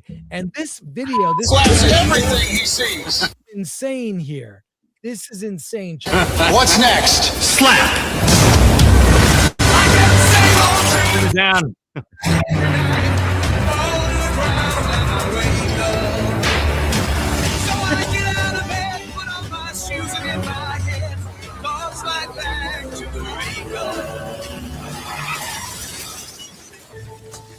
Life already slapped you once. So stop living like a scared little bitch. This looks good. Hope you're okay, honey. I slapped the out of him. This looks. I would watch this movie, Stonehand. Dude, I would pay money to watch this film. I would watch this in a hot second. But okay, that was all AI. All right, that was AI. But what Matt Walsh said, he goes on, he says, Matt Walsh says this, he quote tweets Dante, which Verbal Riot show, follow him. I hope you got some new followers for that, Dante. I got a few. I was gonna say, did you say thank you to Matt Walsh for for I will later today on my show. He says this is total shit. And you must have shit for brains if you're at all impressed or entertained by it. The world is now separating into two camps. On one side, the slop-eating, brainless serfs who will be satisfied to sit at the trough and eat whatever garbage their AI overlords feed them as they slowly become as soulless and mindless as the algorithm they worship. And on the other side, those who will not be numbed into submission and will remain human at all costs. In the not too distant future, this may be the only dividing line that matters anymore. I'll just say this. It's coming whether we want it or not. It'll probably be in children's entertainment. Yeah, but no, Chris, read the comment I left under that though, under his. Okay. I'll put that back up and let's see. Let's put that back up. What did you say? Why don't you read it in your voice? Here, it says, Matt, you of all people should be the last person to comment on entertainment where the pulse of cinematic culture is. You have condemned anime, video games, and every other fandom. You're not the guy to have this discussion of the future of film with. Sorry. Let me like that comment. That's great. You should quote tweet Matt and say that. So, I mean, look, I'm going to talk about it later on my show, but I feel like Matt Walsh, he's very good at what he does, and I think that he's smart when it comes to the things he knows. Right. When it comes to any of this stuff, though, man, I think he should keep his name out of the ring because he's usually out his mouth and stuff. Well, and I think there's this. I think people just don't understand a lot of times what AI means or in the conversation or what they think the future of entertainment will go with its use, because AI is just a tool and it is not sentience. You need humans to use the tools to create art. And with any new technology, there's always been this pushback of whether or not it should be used within or be considered for awards recognition. Like, I'm pretty sure Andy Serkis was snubbed for his role as Gollum specifically because they weren't considering motion capture as a legitimate means for an actor's performance to be considered for recognition. I think I researched that, but I'm not sure. So no, you're absolutely right. But you're definitely right. Yeah. So and what we saw before, what we're seeing right now with the garbage from studios that we just saw with Starfleet Academy, which I couldn't even tell if it was real or not when it came to parodies, but that other video that was made by a fan, clearly, it depends on who's using it, and audiences will be able to tell if a piece of art, whatever tool that you're using to do it with or to create it with, is used with sincerity and true artistic integrity. So I don't know. I felt something enjoyment when I watched that Star Trek AI video. So yeah, it just depends on who's using it. Well, yeah, I mean, the cream is always going to rise to the top, right? In these situations. I mean, it's not about the tool, it's about the person using the tool, right? But I think a lot of people, they kind of miss my point, because for some reason I'm becoming the AI guy now, right? For some reason. You keep sharing AI videos. That's why. Well, it is mainly because I feel like most people are ignoring the writing on the wall here, man. Like, you could try to fight it all you want, man. Like Thanos said, run from it, dread it. It doesn't matter. It's here. It's not going anywhere. Yeah. Well, that video that we just saw with The Rock and Timothée Chalamet and Jason Momoa, that was not just a one button. No one just prompted that and hit a button and it popped up. That showed a lot of wit and verve. Whoever made that had thought behind them. And you know, I've been going on this. I created a 14 song. I'm not a musician.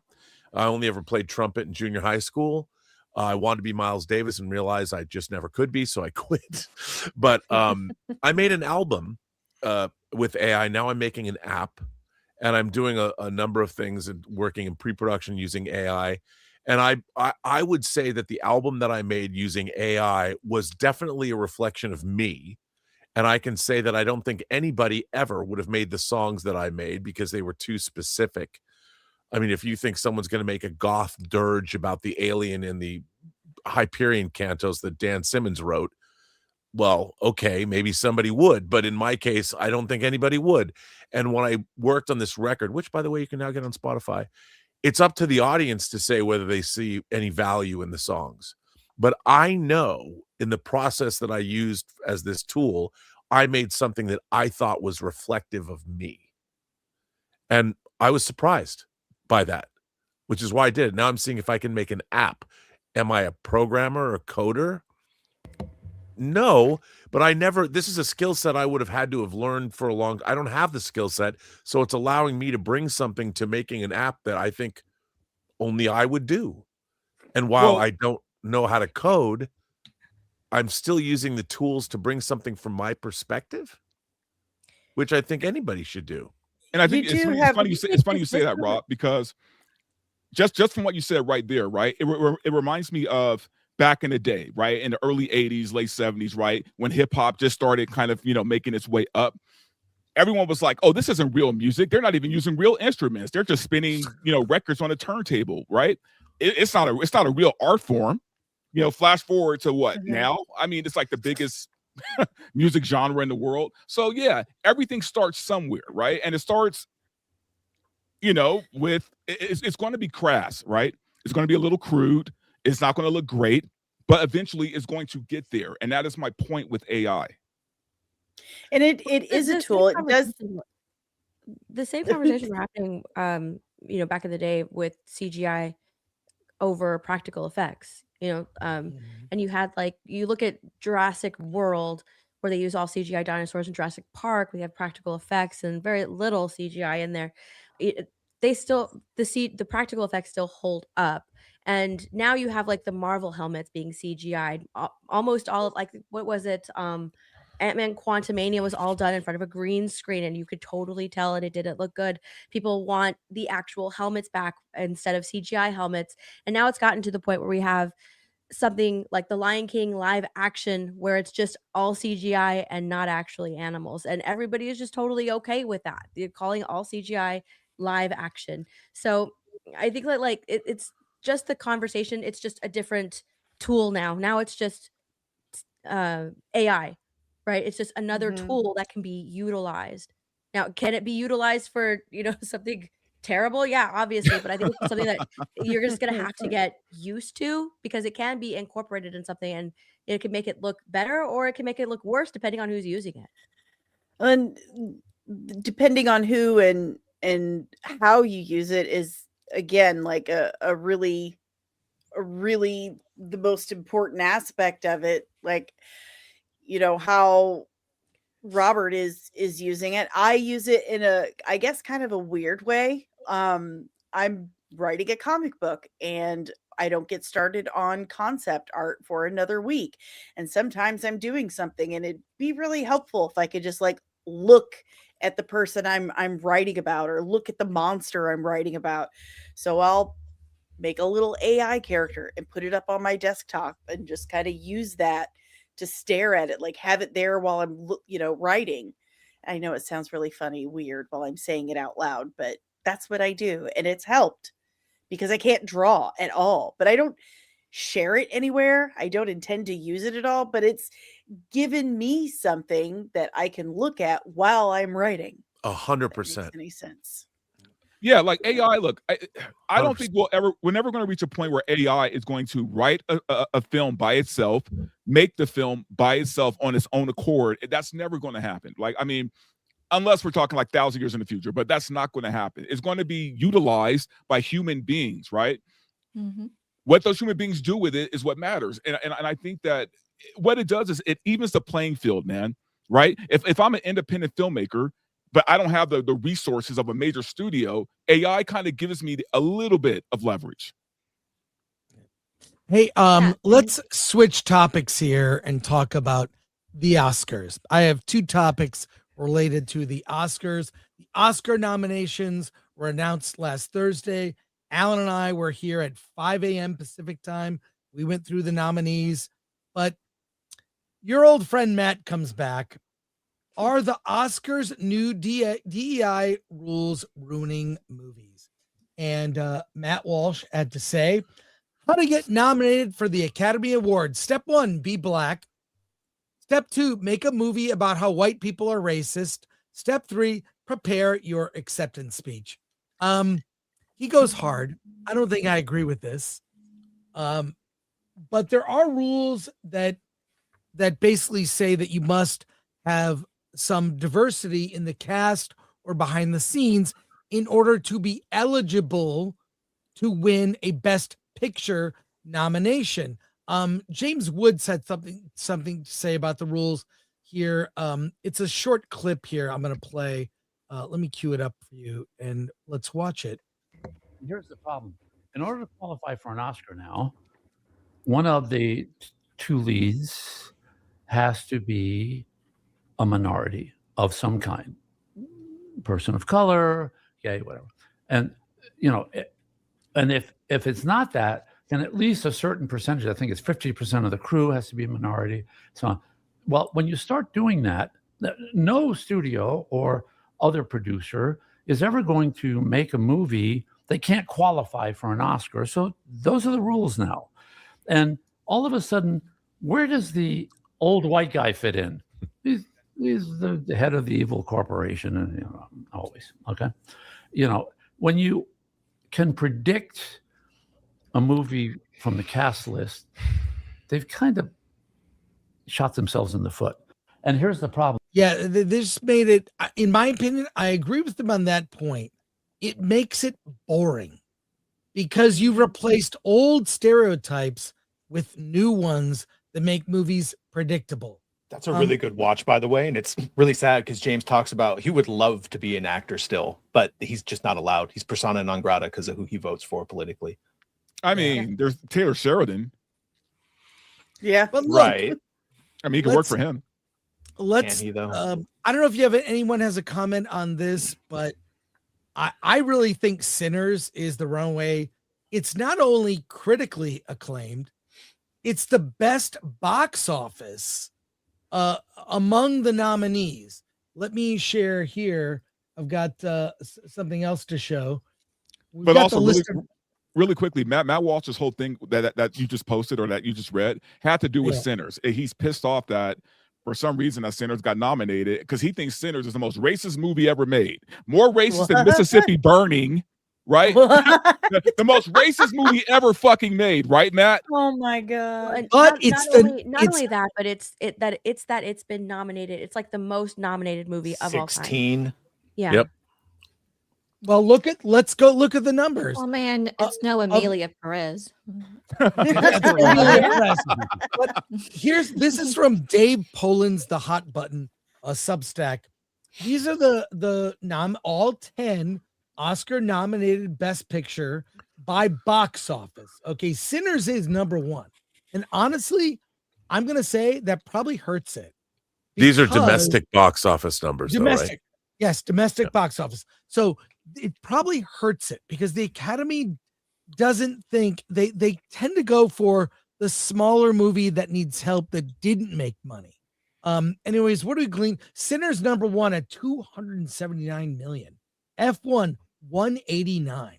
Marty Supreme 79 currently, and getting better. One Battle After Another at 71 million. We can go through it, but Train Dreams and Frankenstein, no reported box office.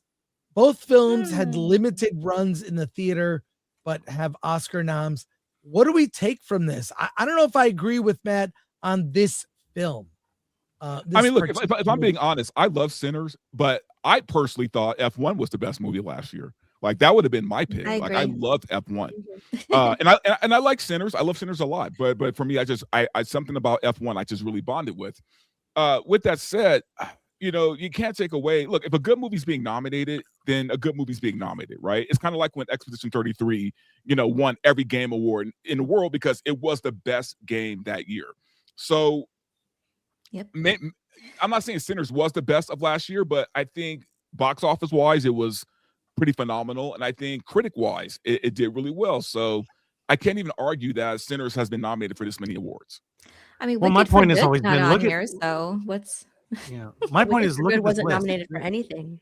Look at this list. This is the best movie. Excuse for that. No, I'm just saying. Alan, go ahead. Let me talk over you just one more time. Yeah, just go ahead. Go ahead. Sorry, Alan. Everyone, I want to hear Alan. Say what you need to say.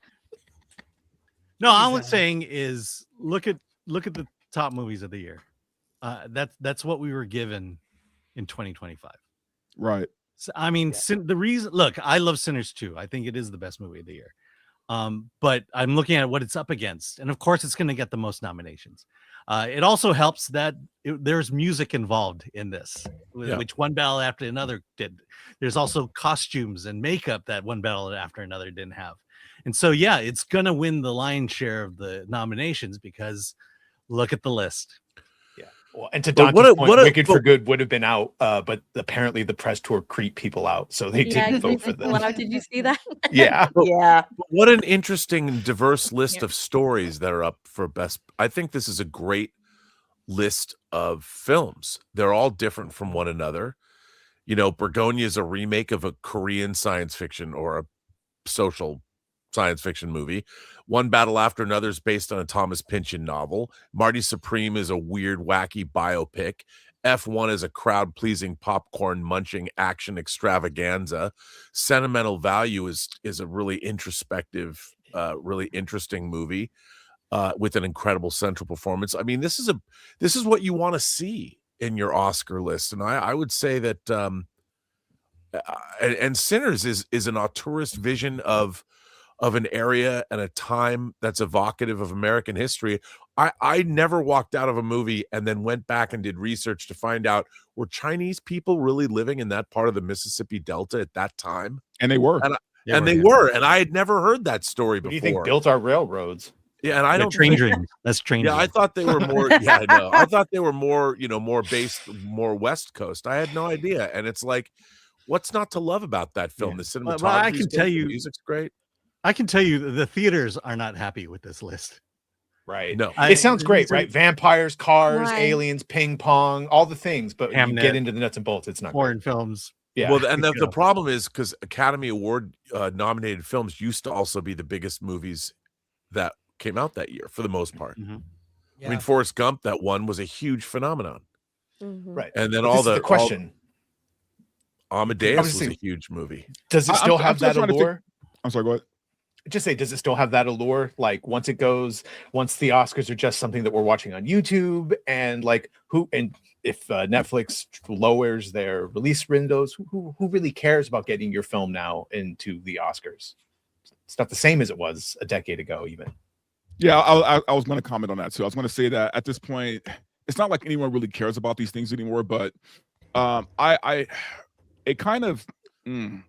It does bug me what James Wood says, because it's true. It's unfortunate that you have to check these boxes now, just to even be qualified. You can have the best movie of the year, but if you don't have just enough diversity, you won't be added to this list. Well, I mean, I guess do the rules I don't want, not every movie has to be diverse. You can tell stories with an all Asian cast, an all black cast, an all-white cast, I don't care. Not every story. It depends on the movie. And it doesn't necessarily make the movies better. I will say I have a problem with this list, and it was a topic we talked about last week. Alan and I had a discussion. There is a category Best International Film. And the problem I have with this list are two movies, which are good films, The Secret Agent and Sentimental Value. Not a big fan of Sentimental Value, but, take your depressing Swedish films with a grain of salt. But those two films should be in Best International Movie. Yeah. We have lost our identity in America. I think the Best Picture nominees should be Best American Films. And let me argue why. The BAFTAs, every other country, they have their own awards. And they award movies from their home country. Every single country has it. France, Spain, we have the BAFTAs in the UK. Everyone, they've got their own awards. Can we just have the Oscars Best International Film?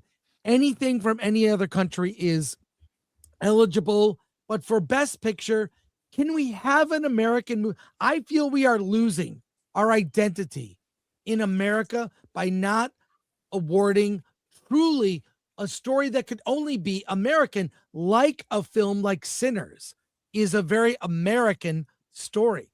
I have a question. What do you guys, let me ask you real quick. Would Hamnet be considered an American film? Well, look, I'm just saying. That's a good question, by the way. Yeah. We're losing something by not acknowledging truly American stories like a Dances with Wolves, like a Forrest Gump that you brought up earlier, Rob, or the Untouchables. It's almost like there's not really an incentive to do that. This is, dare I say, these are globalist films. He said it. No, I'm just saying you could make that argument. Sorry, Dante, I know you're trying to jump in here. No, I was going to say, a question I have is, and anyone can chime in on this, because I have my own beliefs on this. Should box office play a part in what's nominated for best film? Well, they do that by giving you 10 nominees for that category. Yeah. Well, which is ridiculous. But I guess my point is, look, man, there's something to be said about look, I'm not talking about best director. I'm not talking about best actor. I'm talking about just best movie, right? The movie that everybody went to go see, the movie that everybody was raving about. Should box office play a part in what is nominated for best film? No. I don't think it should. Don't they have a new category for that? Yeah, they have a new category for that. Globes. That's the Golden Globes. But but the reason it is 10 nominees is to capture the big box office movies. The reason and I'll tell you why I bring this up. I bring this up because me and Chris, we've talked about this, that when I know for most people, for a normie, right? For a normie to sit there and watch 3 hours of the fucking Oscars, and you get to all these movies that you have never seen before. What's the point of watching the award show, right?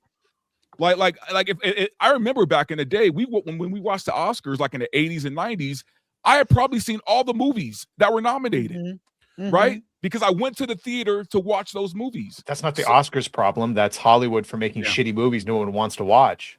Well, but it's pretentious movies that no one wants to watch. But what happened though? There was a huge change in the business in that our movies used to be made for the domestic market, and what happened is, beginning in the 80s and 90s, is that Hollywood realized that there's a lot of the time movies will make a lot more money foreign than they would make domestically, which means they had to start targeting movies at the studio level. It used to be that the studios would release Oscar bait movies. Columbia would make Gandhi, Orion or whatever would make Amadeus. Warner Brothers would make The Killing Fields. So you had all of the prestige movies that came out were also the Oscar bait movies, were also studio movies, and those movies made money. The problem is the studios shifted over to a global mindset, so they have to make movies that play around the world. So making, no one's going to make Paul Newman in The Verdict anymore. Sidney Lumet would not be directing, yet he was one of our great directors. Nobody would make Tootsie, which was nominated for Best Picture, anymore because it wouldn't travel around the world. People around the world wouldn't see it. So the studio model totally changed, which is why the Oscars then had to realize it's like, oh, all of our Oscar bait movies, no one's seen them. So they had to add those 10. We had to add the 10 more movies that were the populist movies that made lots of money, because the movies that the studios used to make, they're not making anymore. And that was a huge change in the business itself. So, and there's no way to go put that genie back in the bottle. And unless A24 is going to make a Marty Supreme, which has become their biggest grossing movie ever, but even that movie, Marty Supreme, if it came out in the 80s, in the early 80s or the 70s, would have been one of the biggest hits of the year. Because that's the kind of movies that people were seeing back then. But those aren't the people are watching spectacle. They're not going to the movies to see movies anymore. Like, I mean, half the movies that won Best Picture in the 80s, they would never be big films today. I think Chris is right, agree with you. I think Chris is right that we already have a best foreign films section of the Oscars. We don't need to have that, into our Best Picture category. Exactly. That's my point. Is it encourages telling American stories, and Sinners, by that metric, is the best film. By that metric, yeah, absolutely. A film that is an American story. And it would encourage that kind of filmmaking. All I'm saying is I'm tired of the world becoming gentrified. Our food is all the cheese comes from 80% of the cheese on our pizza comes from one place. Do you know about if you go everywhere? Now you go to different. I love to travel. I have wanderlust. And everywhere you go now is becoming the same. There's a Taco Bell there. There's a McDonald's there. There's a chain restaurant there. Talk about 6G. What? You're having a real good globalist thing right now. In 15 minutes. Yeah, it's all becoming homogenized. There's a sameness to everything, even the kinds of entertainment. And I love, but don't get me wrong, I love a great French film, a French comedy. I love anime from Japan. I love a great Korean horror film. I love them. Why? They have their own identity. They are different from, but there's got to be an American identity, and we don't get that. It's not even. That's because it goes with the problems of the world right now, Chris. If you look at America right now, what they're trying to do is say there is no individualism, right? We need to be part of this collective. So that of course that's going to translate into film. Which is terrible. Is One Battle After Another an American film? Yeah. Didn't feel American to me. Well, I mean, it is. I mean, it's not. It was okay, but it's an American film. Yeah. But Train Dreams is the other one. The other truly. That's very American. So look, I bring up a point. I'm just saying, all due respect to Sentimental Value and Secret Agent, they should be an international. And let's please. Well, hey, I'm not saying it was a good movie. I'm just saying it was an American movie. Okay. All right, let's. I had a lot of problems with that movie. You have upset Golo. Let's switch gears. Last topic of the day. Let's talk about Rob's second favorite topic: sex. Yes. Gen Z wants less sex in their movies. And they're destroying the world because of it. Yeah. Well, let's see. This is from the Sundance Film Festival and Variety. Olivia Wilde says Gen Z wants to see less sex in movies and TV because they don't want to see inauthenticity anymore. I'll let her speak for herself. Because OnlyFans is so authentic. Yeah, exactly. Yeah. But let's take a look at what she has to say. I'll start this clip. That's Olivia Wilde. Yeah, she's rough, yes. Yeah, she looks like my stepmom now. It's the Palpatine effect. It's a villain. She could sell advertising on her forehead. Let's see what she has to say. Studies say that Gen Z, almost half of them don't want to see as much sex on TV and movies. So what do you think Gen Z doesn't understand about sex? I don't know. I think Gen Z is pretty smart. I would never dare to say they don't understand anything. I think they understand a lot more than the rest of us. So I don't know where that's coming from. It's interesting. I think that, you know, the way that sex has been portrayed in film for a long time hasn't been particularly realistic, or I think that there's been this kind of movement now towards authenticity, which is really good. So I choose to interpret that statistic maybe as Gen Z saying we don't want to see inauthenticity anymore.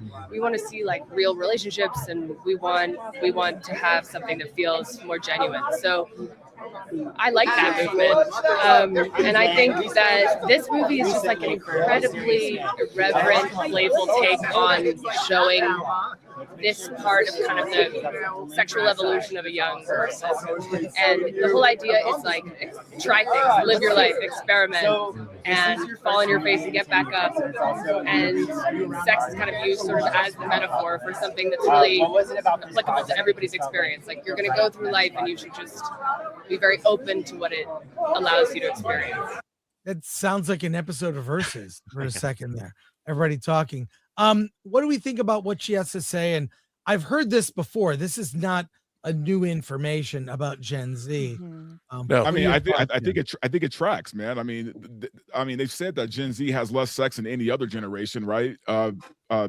After it, so I mean, or before it, I mean, so I don't know how true that statement is, to be honest with you. I don't know if Gen Z really wants less sex. Like Rob said, OnlyFans, OnlyFans is one of the biggest platforms in the world, right? I mean, next to X and maybe Instagram and TikTok, then there's OnlyFans right underneath it. So to say that Gen Z wants less sex, I doubt that. No, but they don't want to relate to a real person. I think there's performance anxiety like we've never seen before. There is a lot of insecurity. There's a lot of it's a different thing than it used to be. And when you see, I mean, look at your female it's not the female population moves over to OnlyFans and sex becomes completely commodified. And what do you do when you've grown up watching porn your whole life? Yeah, no, Rob, and I agree with you, because I mean, back in our day, man, like we didn't have like porn that accessible to us, right? No. I mean, we had you had one VCRs in the family room, and how are you going to get alone time to watch Devil and Miss Jones? Exactly. We had movies. I mean, we did have R-rated movies like Body Heat and a bunch of other classic. But what was interesting about that was eroticism was coupled with great storytelling. Yeah, it was. So you had movies that were sexy. You also had compelling narratives and really interesting people in them. I still want nudity and sex scenes. I've had porn readily available since I was a teenager, even though I had the early years. I still want sex scenes. I want more authentic nudity in my. They want less heteronormativity sex. I have no implants. One at a time. Someone. I have 4 Gen Z kids, and almost all of them are adults. In fact, my youngest is going to be an adult in a couple of months, and I think a couple of them are almost 30. And I think well, bless your heart. Let's be best friends, Robert. So I think the biggest issue is when we were all growing up, porn and nudity and all that stuff wasn't like easily available. We had beaten it to the squigglies and stuff like that going on. You had to sneak out with Playboys and everything. We had to work for our porn. Yeah, exactly. My boys did not have that problem. They had the internet.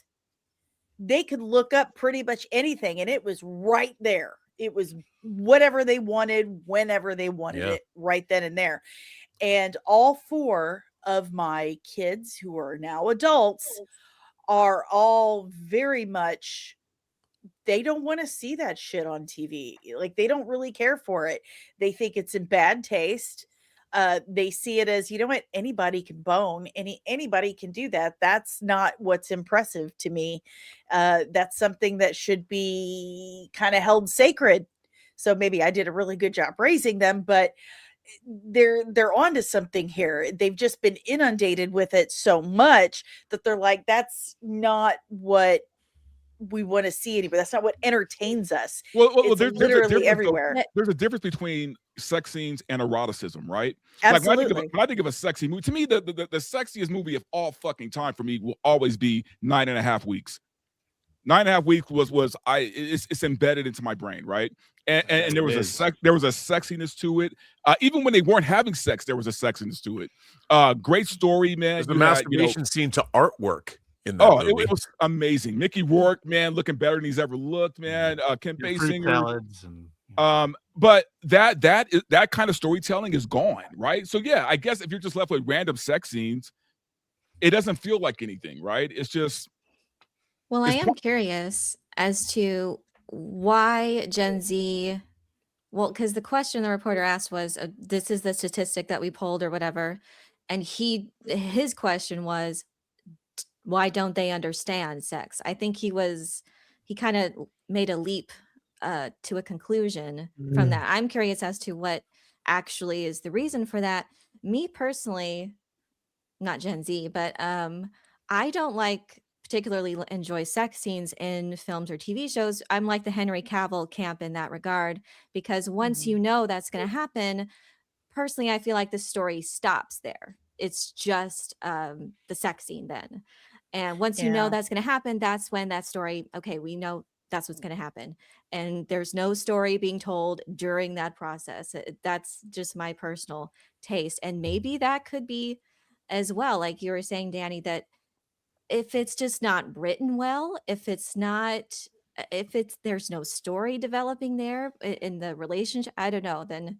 But that's just my personal taste. I don't know if that's the case with Gen Z. Here's the point. Well, the interviewer asked the question, why aren't Gen Z into sex? When the real question is, why isn't Gen Z into romance? There you go. Yeah. That's what it is. Yeah. There it is. That's what it is. That's it. The poll is not, it's not, the poll is not just about sex, it's about romance. They are very turned off by romantic aspects in storytelling, because the romance will eventually lead to a sex scene. They want platonic relationships in their movies. They want movies focused on friendships, asexual friendships. They don't want romance in their movies. And a lot of people blame a lot of different things. They blame that they have like a lack of communication skills, lack of making friendships. So when they watch these movies, they feel like, oh, okay, like, it's something that I want, like friendships. It sort of like fills that emptiness or whatever, that thing that they're missing. So, and they also want, on top of that, they want to see more animated films. So I think that it's just a lack of, almost like a lack of maturity within that generation as well. I think it's that, and it's so much of the sex scenes and also the queer pairing.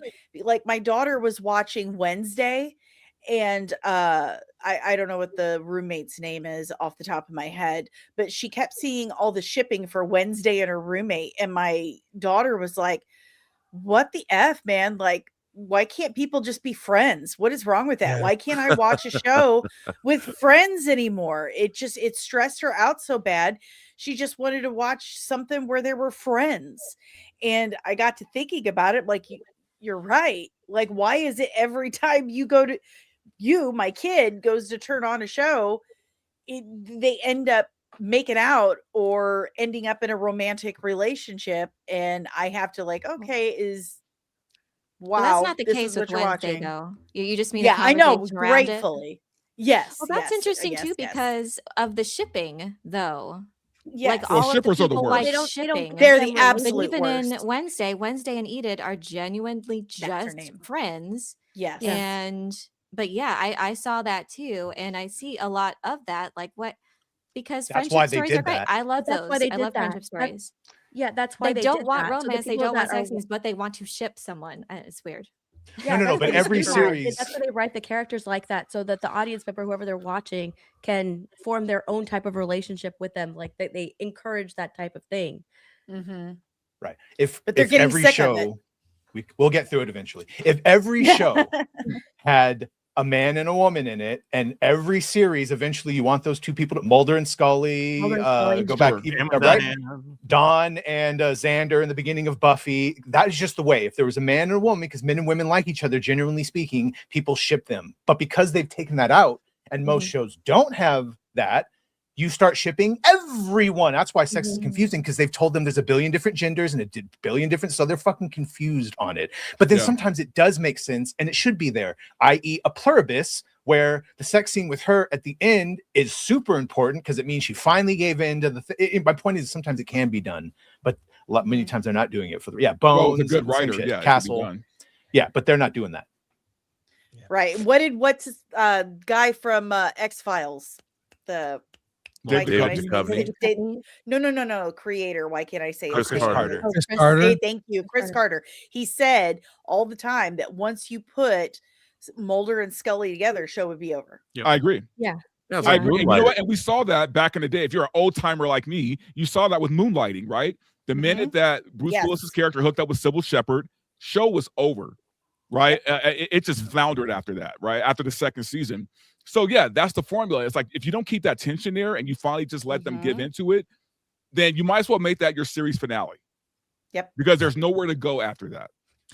Yeah. And someone needs to put together a forehead bumping.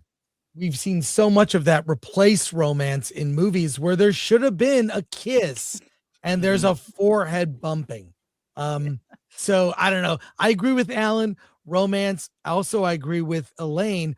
Once and they used to very gratuitously, especially in the 80s, there'd be a sex scene, the story would stop, and they just for a long moment show you a sex scene, which was unnecessary. So unless Chris, it did drive the, like in the case of 9.5 Weeks, for instance, it was a movie about obsession, physical sexual obsession. But there's also, like in Basic Instinct, when Catherine Trammell and Michael Douglas finally get together, the whole sex scene, and Paul Verhoeven said he shot sex scenes like action scenes. He'd storyboard them all because it was a suspense scene. Like, is she gonna kill him? Right. And if you saw the great like body heat and all that, the point of that eroticism was is a man being manipulated by this woman, and if the sex scenes themselves are intrinsic to the plot of the movie, it can be really, really interesting. But just to get down and a lot of 80s and 70s movies, just boobs for the sake of titillation. It was The Specialist with Stallone and Sharon Stone is a perfect example of one that. of my favorite bad movies. I love it for I all the love it reasons too. you can guess, but it just stops to have a 30-minute sex scene in the shower, which is great. You should all watch. There's too much of Stallone worshiping himself, and I'm like, show me more Sharon. Hey man, Stone. if I had that body, I'd be doing it too. But yeah, more Sharon. Hey, let's be honest here. Like that, especially back in those times, like I'm talking like late 90s, early 2000s, there was a very thin line between, I don't know, an erotic movie and softcore porn, right? Like there was like this weird, there was like a weird thin line, especially like when we're talking like Red Shoe Diaries and some of these other like Cinemax type, brought you USA all night, 9.5 Weeks. But I mean, it's a thin line. I mean, and that line is divided by a good writer, right? Because a good writer can make a softcore porn look like, just a sexy movie. Well, let's end on this. Something positive, very quick. My comic book. We're not there yet. The IMAX 2026 slate. I was getting excited. This is from Culture Crave on X. The 2026 slate for IMAX looks amazing. We've got The Bride, March 6th, Project Hail Mary, March 20th, Super Mario Galaxy, the Michael movie, April 24th, Mortal Kombat, May 8th, Mandalorian and Grogu, May 22nd, Toy Story 5, Supergirl in June, Minions 3, Moana live action, The Odyssey, July 17th, Flowerville Street, Resident Evil, September 18th, Digger on October 2nd, Street Fighter in October 16th, Hunger Games movie, Narnia, Avengers, Doomsday, and Dune Part 3. Although I'm told Dune Part 3 is most screens. Yeah, but that's what they said last week. But that. apparently they've worked it out, because if they're gonna have alternating, like, if you can go see both, and like they play Dune and then Avengers and Dune and Avengers, can you imagine? Oh, I will theater. say it'll be great. So just want to let people know 2026, I think we've got a lot to look forward to. And be lit. Although Mercy was Mercy was terrible.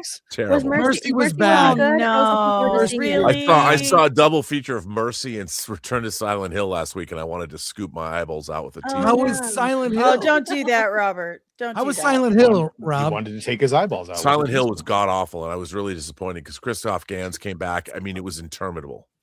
Interminable. You didn't like Mercy? I was looking forward to seeing that movie. You know what? Yeah, me I too. think it's interesting because it's worth. Look, even if I don't like a movie, I think it's Timur Bekmenetov who did Daybreak and or Night Watch and Day Watch, and then he did Wanted, and when he came to America, it's got interesting stuff in it. I think it just didn't work. There's a lot of things I didn't like about it, but I do think it's kind of worth seeing. If that makes any sense. I mean, I felt like it was an episode of CSI, and I like CSI. Yeah, I mean, I knew what you'll know who the villain is in the first 5 minutes, first 10 minutes of the movie. Like that, you will. Oh, that's no fun. Yeah, he did it. Yeah. Let's go to comments. We'll start with the top. Geek Truth, member for 33 months. Honestly, what are the chances Trek will recover? Not good. Ooh, not good. Well, John Francis Daly and what's his writing partner are doing the new movie, right?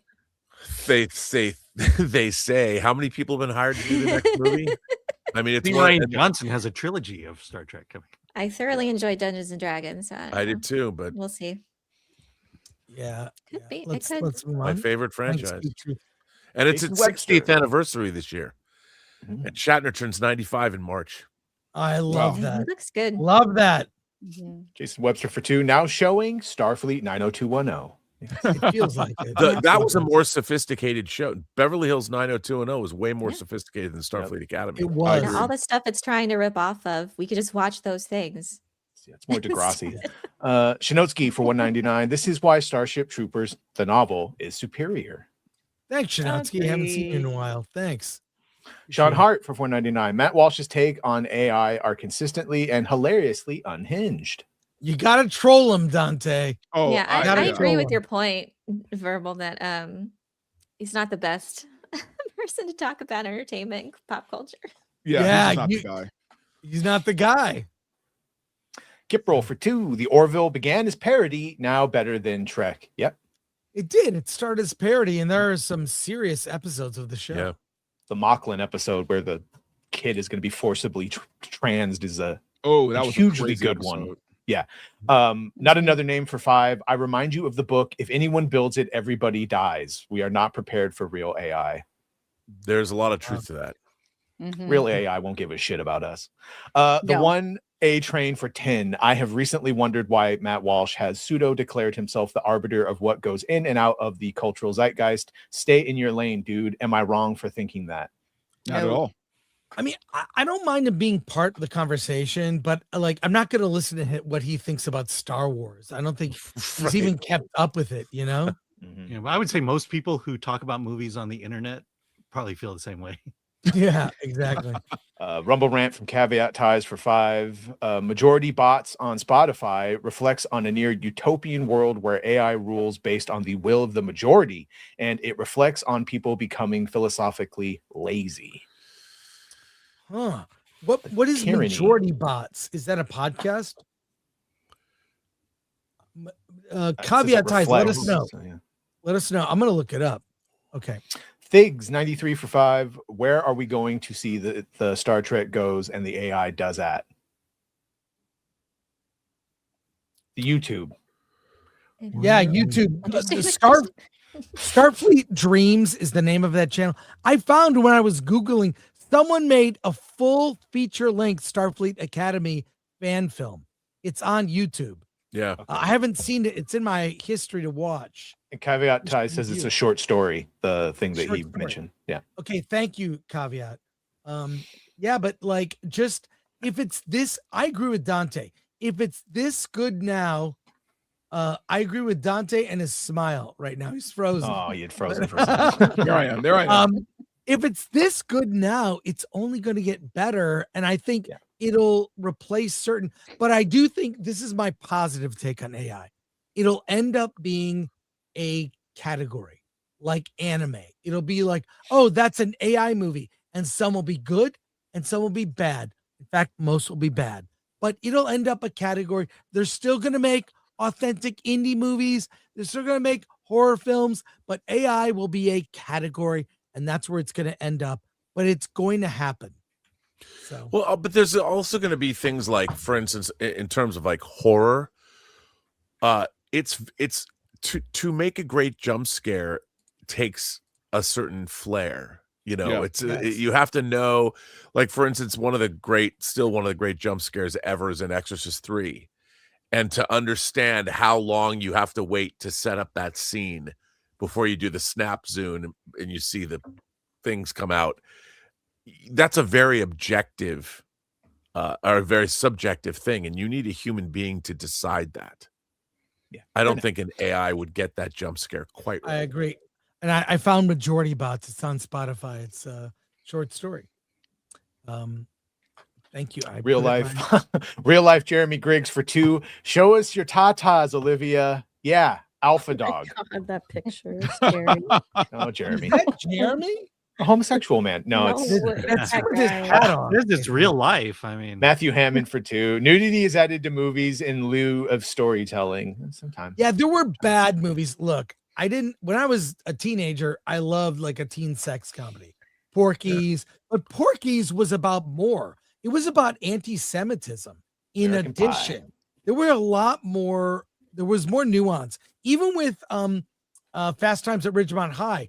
Yes, the famous Phoebe Cates scene, which was in his mind and whatnot. But there were some serious. There's a subplot with Jennifer Jason Leigh about abortion. Yeah. It is. Yeah. Oh yeah.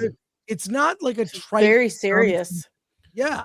So and not only that, that is a very clumsy, awkward sex scene as well. Oh yeah. So very realistic. Very realistic. It was not sexy at all. And then Americans too, compared to the rest of the world. I mean, we're pretty immature in our approach to nudity and sexuality in the mainstream compared to the rest of the planet. Yeah, they have porn in their commercials. They're very sophisticated. Yeah. Thanks, Matthew Hammond. Stubble McShave for 100. There are similarities between the structure of romantic and action scenes. They have the same beats on the page. A fight scene is boring if there's just punches and kicks without a narrative thrust. And I'll say this: I love Stubble. Stubble. Let me tell you, Stubble. I've seen so many action movies lately. The action is boring. It's bad. It's almost like the same 25 or 30 stunt coordinators, fight coordinators. There's a sameness to it. There's nothing. Street Fighter looks good though. I will say that trailer was sick. For which? Street Fighter. Street Fighter. Oh, it looks great. Great. But I've seen a lot of action movies lately where it's like, it's like too choreographed, too perfect. It gets boring because nothing happens. So thanks, Stubble. TB the Legend for 199. Rob, are we getting a Doomsday Super Bowl trailer? I have no idea. I mean, I would love to see a real trailer for that movie because I am deliriously excited for that movie for various reasons. Well, but I think we're supposed to. Did anyone watch the AFC NFC Conference Championship games? Yeah. Yeah. There was a Supergirl trailer. Okay. There was a thing for Project Hail Mary. Yeah, there was Crime One. Amazon went all in. There was Crime 101 spots. There was a new Odyssey spot. There was a new Odyssey spot. So yeah, they showed a lot of new stuff, man. Yeah, during that game. It was good. If you watch the games, I thought were kind of weak, in my opinion. Although come on, man. Jedi Knights of the Pacific Northwest. I don't have a dog in the fight. Lions lost. Chicago lost. That Denver game was atrocious, man. Yeah. We're gonna beat the Patriots. Can't wait. Yeah, I think Seattle's gonna win. Woohoo! Sports ball. Nice. Yay! Blue Tempest became a YouTube member. Shout out. Thank you. Thank you for that. And thank you, the mods. Thank you to the mods. Lord Thoth, Ololique, ADLS24, MK Solid. Thanks to Atomic Lori, Glenuccio, and everybody. Hey, plug your channels. Tell us what you got going on. What's up, guys? Dante, Verbal Riot. Yeah, my show is today at 5 o'clock, man, and I'm going to get more into the whole Matt Walsh thing, the whole AI thing, along with some other topics like some things going on in Minnesota, just different topics. What's happening in Minnesota? He's opening a daycare. Okay. A Leering Center. The Leering Center. All right. Steph, my nerdy home. I'll probably go live later on this evening on my YouTube channel. Just talk about various topics. Cool. Had a great time as always. You can find me here on YouTube at Nerd Cookies. I just released a video where I go over an interview with Martin Garrow, the showrunner of the new Stargate TV series. It's in production. And yeah, so check it out. Thanks again. Cool. Thank you. Hey, I'm Danny. You can find me here on YouTube. And also, I'm writing a comic book. A grisly family tragedy reveals more to a set of twins than just trauma. The world of the supernatural, superpowers, and family secrets hold the keys to what really happened and protecting the world from monsters, vampires, and all kinds of shit. With all kinds of stuff like more weapons in a prosthetic leg than James Bond has in his Aston Martin. There's vampires, Greek myths, and magic, and all other cool shit. And you can help me get this funded and follow me on the comic journey over at patreon.com/comicsand. So you should go do that now. And comics and everything on YouTube. On YouTube. Yes, that too. Rob Burnett from the Burnett Work over on YouTube. Come see my show, Robservations. I'm doing an episode tonight. You can also find my Journey into AI album creation on Spotify, Amazon. It's called The Singularity Is Here. I did do a Star Trek breakup song called 5 Year Dark, which I'm particularly proud of. I did a song about the Twilight Zone. I don't know, check it out. I even did a song about Basic Instinct called Ice Pick.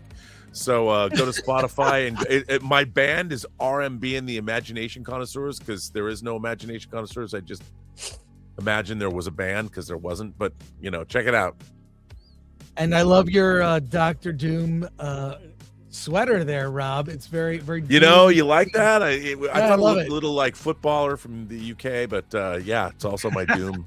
A lot of Doom going on. There you go. Yeah, for Wednesday, Hollywood on the Rocks. We're going to see what Alex Kurtzman can do with Klingons. Can he bring them honor? Oh, no! Badgercast. Right now, right after the show. Stay tuned. Yeah, it actually is right now. Oh, my God. Thank you, everybody. Rob, we really miss you. Happy to have you back. It's so much fun to be back. I miss you guys, too. I miss, although I do watch Nerd Cookies videos because I just love hearing that opening theme and hearing the dulcet tones of your voice, Elaine. Oh, there you go. And There's Danny, nothing more soothing than the Nerd Cookies theme, I'm telling you. All right. Thank you, everyone. We'll be back later this week. Subscribe to everyone here. Take care. And Alan? Let's get out of here.